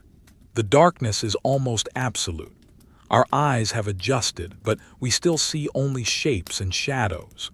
The only light comes from the faint gray glow filtering through the tiny ventilation slits high in the wall, and even that is blocked by the snow. We step over a pair of sandals left in the middle of the hallway. They are made of worn leather, the soles thin. They lie where they were kicked off. There is no ceremony here. When the work is done, the sleep begins immediately. In a larger room at the end of the hall, a group of field hands are sleeping on pallets on the floor. There are 5 of them. They are huddled together like a litter of puppies. This is the oldest way to sleep. Before there were houses, before there were fires, humans slept in piles to share warmth. The Romans, for all their engineering, understand this primitive logic. The air in this room is the heaviest of all. It is laden with moisture from their breath. Condensation has formed on the cold iron hinges of the shutters, but nowhere else. The walls are dry. One of the men shifts. He mutters something in a language that is not Latin, perhaps a dialect from Gaul or Thrace. He turns over, his arm falling across his neighbor. The neighbor does not wake. He simply adjusts, accommodating the weight. They are a single organism of sleep. There is a sense of absolute security here, not because of guards or locks, but because of numbers. They are together. The storm cannot touch them here. The wind creates a low howling sound as it passes over the chimney, but it sounds far away. It belongs to a different world. We lean against the rough plaster wall. It is warm against our shoulder. We can feel the vibration of the snoring through the wall. The building is humming. Let us focus on the texture of the silence here. It is not empty. It is stuffed full of life. It is a biological silence. It feels heavy, like a woolen blanket pressed against the ears. There is a small niche in the wall containing a tiny shrine. A crude clay figurine of a lar, a household god, sits there. Someone has placed a small piece of dried honeycomb before it as an offering. The wax is old and dry. The god watches over the sleepers. He is a humble god for humble people. He does not require gold. He requires only respect. A rat scuttles along the beam of the ceiling. It stops and looks down. The sleepers do not move. The rat continues. It is looking for crumbs. It will find them. There is a truce tonight between the men and the beasts. We look at the ceiling. The timbers are darkened by soot from years of oil lamps. They are low and heavy. They press down, keeping the heat in. The architecture of this building is designed for compression. Compress the people, compress the heat. We think about the morning. It will come early. The rooster will crow. The bell will ring. The cold air will rush in when the door opens. The struggle will begin again, but that is hours away. Right now, time is suspended. There is no master, no slave. There is only the sleeper. In sleep, the hierarchy of the empire dissolves. The gardener dreams the same dreams as the senator. He dreams of summer. He dreams of food. He dreams of rest. The air is so still that a single piece of straw falls from a top bunk and drifts down like a feather. We watch it fall. It lands on the floor without a sound. We feel a heaviness in our own limbs. The contagious nature of sleep is powerful here. The rhythm of the breathing acts like a metronome, slowing our own heart rate. Thump, thump, thump. We notice a small draft coming from a crack in the plaster near the floor. It is a tiny stream of cold air. We watch as it hits the warm air of the room. It disturbs a spider web in the corner, making it dance. The spider is nowhere to be seen. It is tucked away in a crevice, waiting for spring. We are in the engine room of the estate's humanity. These are the hands that bake the bread, shovel the snow, feed the horses, and heat the bathwater. They are the batteries of the Roman world, and right now they are recharging. The stillness is profound.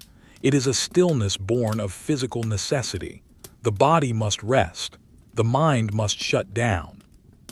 We look at a cloak hanging on a peg. It is dyed a dull russet color. The fabric is thick, felted wool. It hangs heavily, the folds stiff. It looks like a statue of a cloak. It has taken the shape of the wearer's shoulders. Even when empty, it holds the memory of the human form. There is a bucket of water in the corner with a ladle, a communal drinking station. The water is still. There are no ripples. A small film of dust floats on the surface. We decide to leave them to their rest. We are an intruder in their sanctuary. This warmth belongs to them. We turn back towards the entrance. We step carefully over the sandals. We avoid brushing against the curtains. We move like a shadow. We reach the door. We push the sack of straw aside gently with our foot. We open the door a crack. The cold air hisses as it enters like a snake. We slip out and close the door quickly, jamming the sack back into place with the toe of our boot. We are back in the night. The contrast is shocking. The sweat on our skin turns cold instantly. We pull our cloak tight around our throat. The air smells clean, sharp, and empty. The smell of the crowded room is gone, replaced by the scent of ice and pine. We look up at the sky. The clouds are breaking apart. The wind is pushing them away. The moon is fully visible now. It is a bright, cold disk, illuminating the snow-covered world with a harsh, silver light. The snow glitters. millions of tiny diamonds scattered across the courtyard. It is beautiful, but it is deadly. We have visited the warmth of the fire, the warmth of the water, the warmth of the animals, and the warmth of the people. But the night is not over. There are still places to go. There are still silent corners of this Roman world to explore. We look towards the perimeter wall. There is a tower there, a watchtower. Someone is awake there, someone has to be. The protocol requires vigilance. Even in the deepest freeze, the eyes of the Empire must remain open. We begin to walk towards the wall. The snow is deeper here, untouched. We lift our legs high, stepping carefully. Crunch, crunch, crunch. The sound is loud in the clearing air. The silence of the estate is behind us. The silence of the frontier is ahead. We leave the shelter of the buildings entirely now. We are walking away from the house, away from the warmth of the Hypocaust, away from the sleeping animals and the dreaming servants. We are heading towards the edge. The snow here is pristine. It has drifted against the boundary wall, creating soft, undulating waves of white that glow blue in the moonlight. The clouds have finally parted, revealing a sky of piercing clarity. The stars are hard, bright points of ice scattered across a black void. The moon is full, casting sharp, distinct shadows that stretch across the ground like ink. We approach the terrace, the watchtower at the corner of the estate walls. It is a square structure of timber and stone, rising 20 feet into the air. It is the highest point for miles. It is the eye of the villa. We climb the wooden ladder. The rungs are slick with frost. Our gloves grip the wood, creak, creak, creak. The sound is brittle in the freezing air. We ascend into the open air of the platform. Here the wind is not a sound, it is a force. It pushes against us, steady and relentless. It comes from the north, traveling over frozen forests and icy rivers to reach this spot. It carries no scent of flowers or food. It smells only of ozone and snow.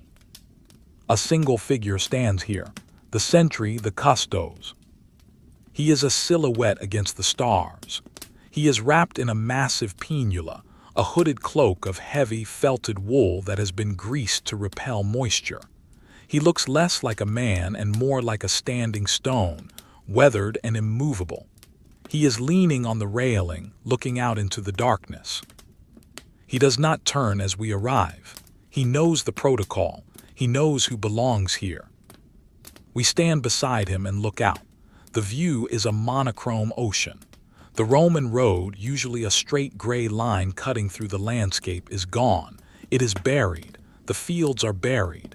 The distant tree line is a jagged wall of black against the dark blue sky. There is no movement, no wolves howling, no barbarian fires. The world is frozen in a state of suspended animation. The sentry is an older man, a veteran of the legions. He knows how to stand.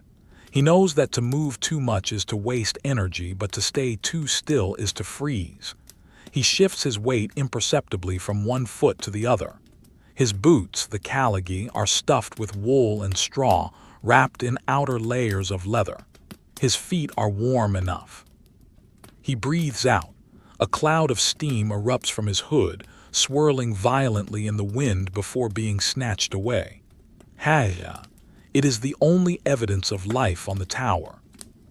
Beside him, in a small iron basket, a fire is dying. It is not a roaring fire that would ruin his night vision. It is a bed of red coals, covered in ash, providing just enough heat to warm his hands if they go numb. He reaches out a gloved hand. He hovers it over the coals. He does not rub his hands. He just lets the infrared radiation soak into the leather. His spear, the pilum, leans against the wooden railing. The iron tip is frosted over. It glints in the moonlight. It is a tool that has not been used tonight and will not be used. It is a symbol of readiness, nothing more. The silence up here is vast. It is not the enclosed silence of the bedroom. It is the silence of the planet. It is the sound of the wind friction against the earth. Whoosh. SSSSSS. The sentry blinks. His eyelashes have tiny crystals of ice on them. He blinks them away. He scans the horizon, left to right, right to left. He is not looking for anything specific. He is looking for the absence of the normal. He sees nothing but the beautiful, deadly winter. He reaches into a pouch at his belt. He pulls out a handful of dried nuts, walnuts, and hazelnuts. He cracks one with his teeth. Crack. The sound is loud. He chews slowly. The act of eating generates a tiny bit of internal heat. It keeps the metabolism running. He is bored, and he is grateful for the boredom. In the life of a soldier, boredom is a luxury. Boredom means safety. Boredom means he will go off shift at dawn and sleep in a warm bed. He embraces the boredom. He wears it like his cloak. Below us, the roof of the villa is a patchwork of white squares. We can see the smoke rising from the kitchen chimney, a thin gray ribbon that climbs straight up before the wind catches it and bends it south. That smoke is the signal that the heart of the house is still beating. The guard looks at the moon. He judges the time. It is past the zenith. The night is turning towards the morning, though the sun is still hours away. The temperature is dropping to its absolute minimum. This is the hour of the wolf, the coldest, darkest time. He pulls his cloak tighter. The wool is stiff with cold on the outside, but warm on the inside. He retreats into the fabric. He is a turtle in a shell. He thinks of nothing. He practices the Roman virtue of gravitas even when no one is watching. He stands his ground. He owns this 10-foot square of wooden planking. A gust of wind hits the tower. The timber frame groans. Groan. It is a deep structural sound. The wood is contracting. The iron nails are biting into the timber. The tower sways just a fraction of an inch. The guard rides the movement.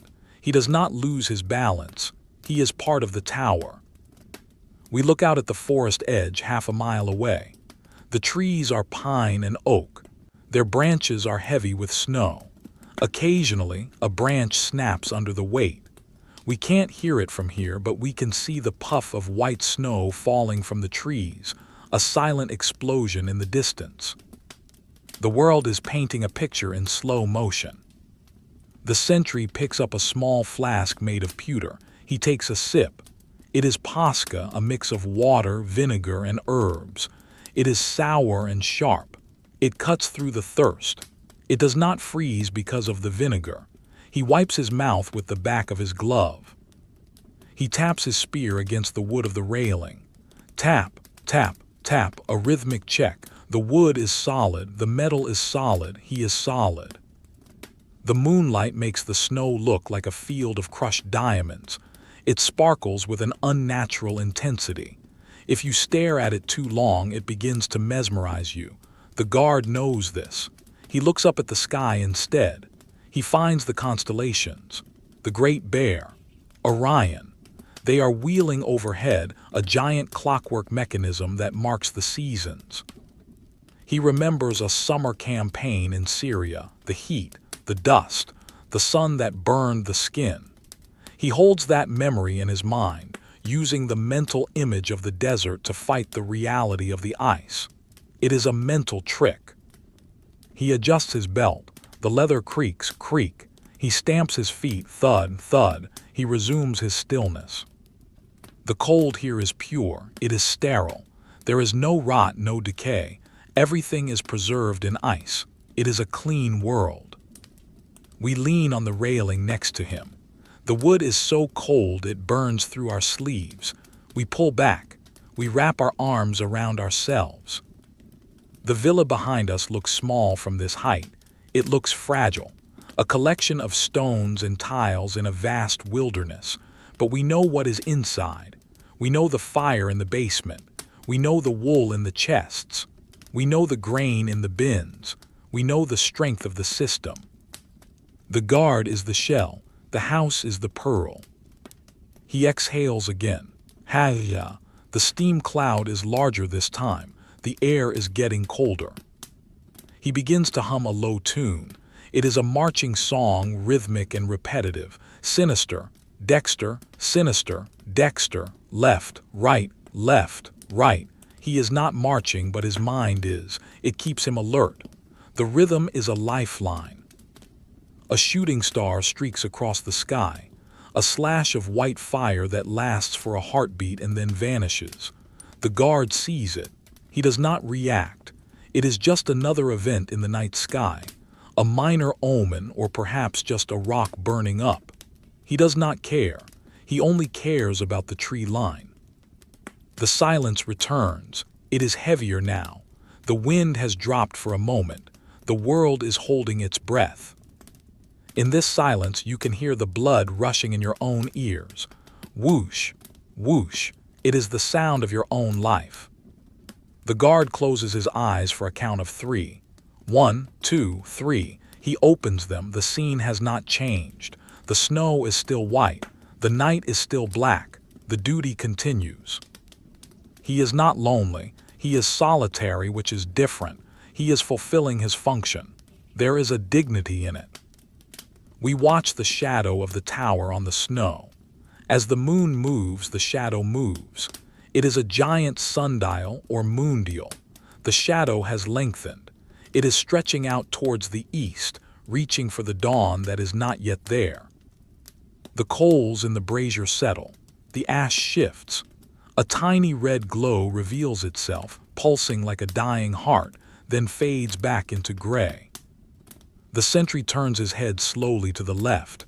He checks the north wall, clear. He turns his head to the right. He checks the east wall, clear. He looks down at the gate, locked, barred, clear. He is satisfied. The cold is seeping into everything. The iron of the gate hinges is freezing. The water in the puddles is freezing deeper. The sap in the trees is freezing. But the guard is warm. His core is hot. His wool is thick. He is the master of the winter. He stands in it, but he is not of it. We stay here for a long time, watching the nothingness. It is hypnotic. The vast, empty white space. The deep, endless black space. The line where they meet. There is no war tonight. There is no politics. There is no money. There is only the temperature. The guard rests his chin on his chest for a moment, tucking it into the cowl of his cloak. He is resting his neck muscles. He looks like a monk in prayer. But he is praying to the god of boundaries, Terminus. Keep the line. Hold the wall. The wind picks up again. It whistles through the gaps in the timber. A high, thin sound. It sounds like a flute played by a ghost. The guard ignores it. He is a statue again, motionless, silent, watching. We have seen the edge. We have seen the cold at its most powerful, and we have seen that even here the Roman protocol holds. The man stands. The fire glows. The wall stands.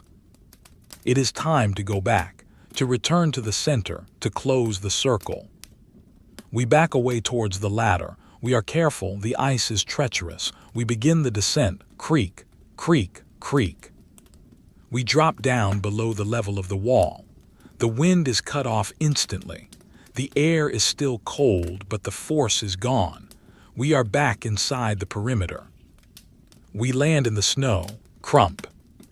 We look back up at the tower.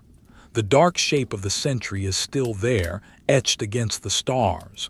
He has not moved. He will not move until the sun touches the horizon. We turn towards the house. It lies ahead of us, a dark, low shape promising warmth. We have journeyed from the center to the edge. Now we must return to the heart. We must return to the beginning, to the deepest sleep, as the night concludes. We walk back from the perimeter. The snow is crunching softly under our boots, but the sound seems quieter now, as if the earth itself has grown tired of listening. The watchtower is behind us, a dark sentinel against the stars. The house lies ahead, a low, sprawling shadow. It does not look like a building anymore. It looks like a geological feature, a hill of stone and snow that has always been there. We cross the courtyard. The wind has died down completely. The air is motionless. It is the dead calm before the distant dawn. The temperature is at its absolute nadir, the coldest point of the night. But we are not afraid of the cold anymore. We know the remedy. We approach the side door, the one near the kitchen.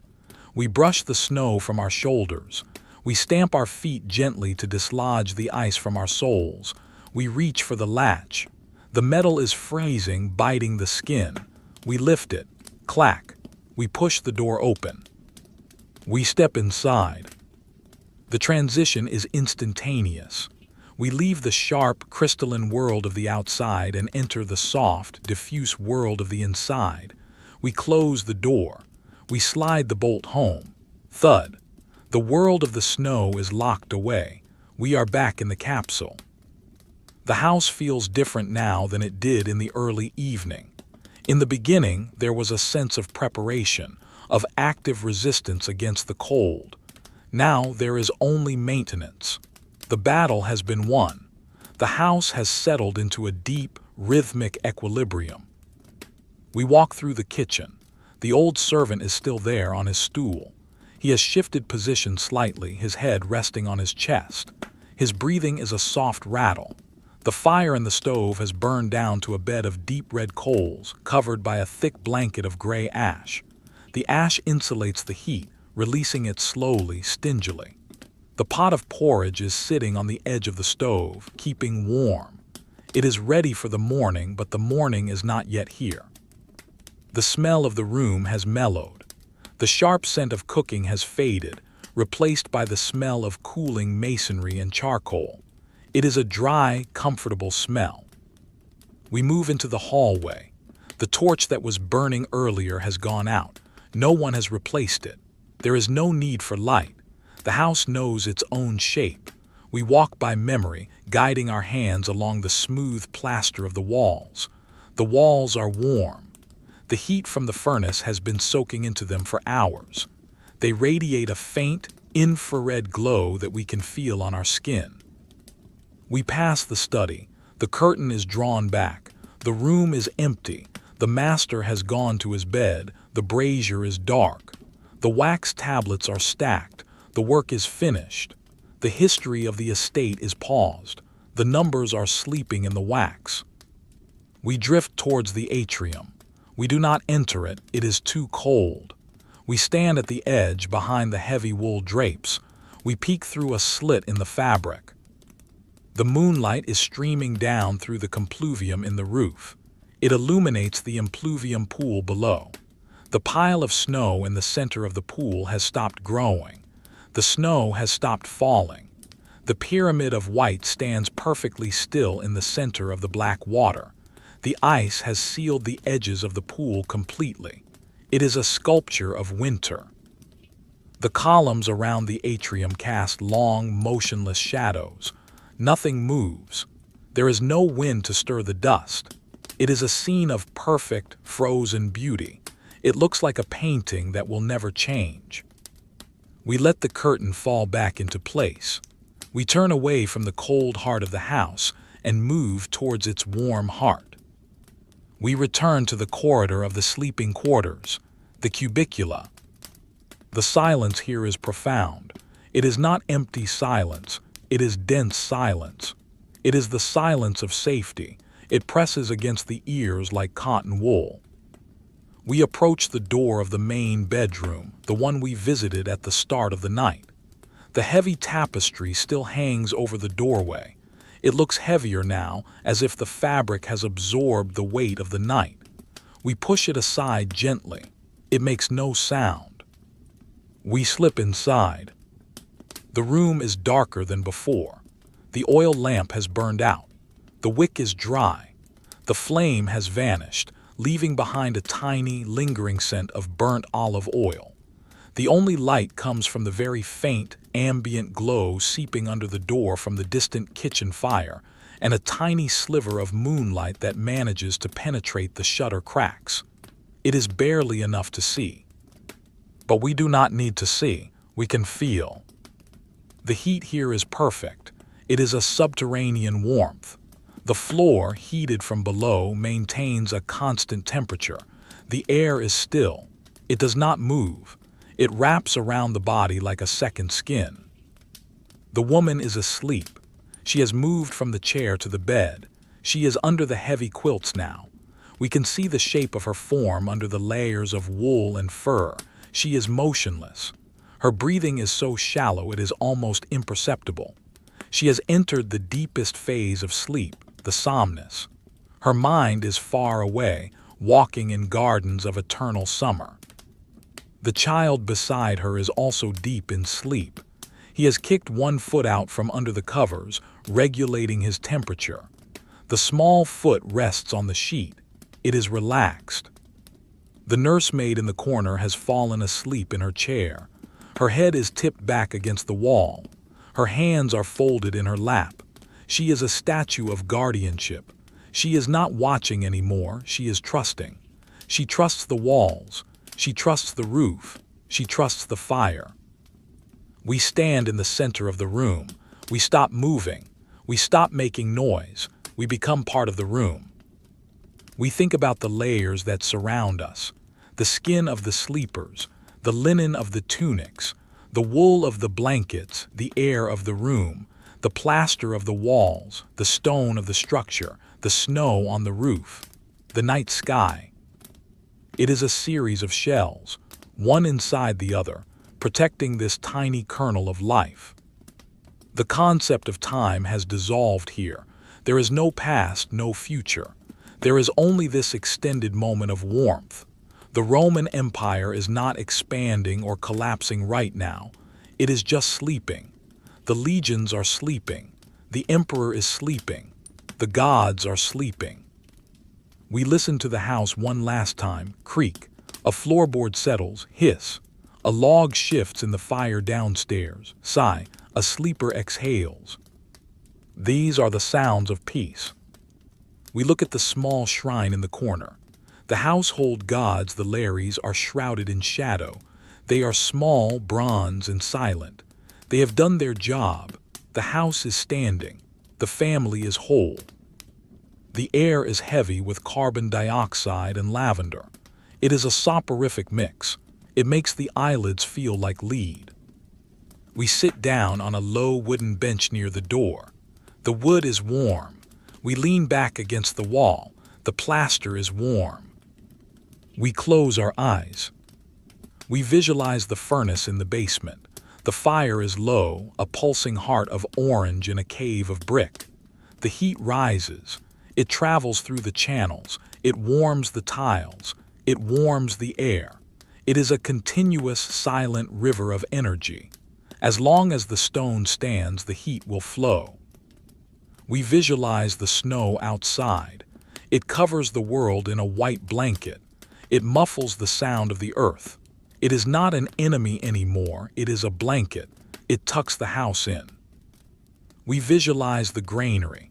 The grain is sleeping in the bins. Golden, cold, waiting. We visualize the stable. The horses are sleeping, their heads low, their breath steaming. We visualize the watchtower. The guard is standing, a rock among rocks, watching the empty line. Everything is in its place. The system is working. There is nothing left to do, no lists to check, no doors to lock, no fires to stoke. The protocol is complete. Women and children are safe. The winter is held at bay. The darkness behind our eyelids is soft and warm. It is not a black darkness. It is a dark, warm brown. It is the color of the earth. We let go of the tension in our shoulders. We let go of the tension in our jaw. We let the gravity of the room pull us down. The breathing of the room becomes our breathing. In, out, in, out. It is a slow, oceanic rhythm. The night is long. It stretches out for hours yet. There is no rush to wake up. The sun is far away on the other side of the world. Here, it is the domain of the moon and the stone. We are safe, we are warm, we are hidden. The Roman night is a fortress, and we are inside. The sound of the wind outside has stopped completely. The universe is silent, just the silence, the warmth, the sleep. Drifting, down. Into the history, into the stone, into the quiet. The fire glows, the wool holds, the wall stands. Good night.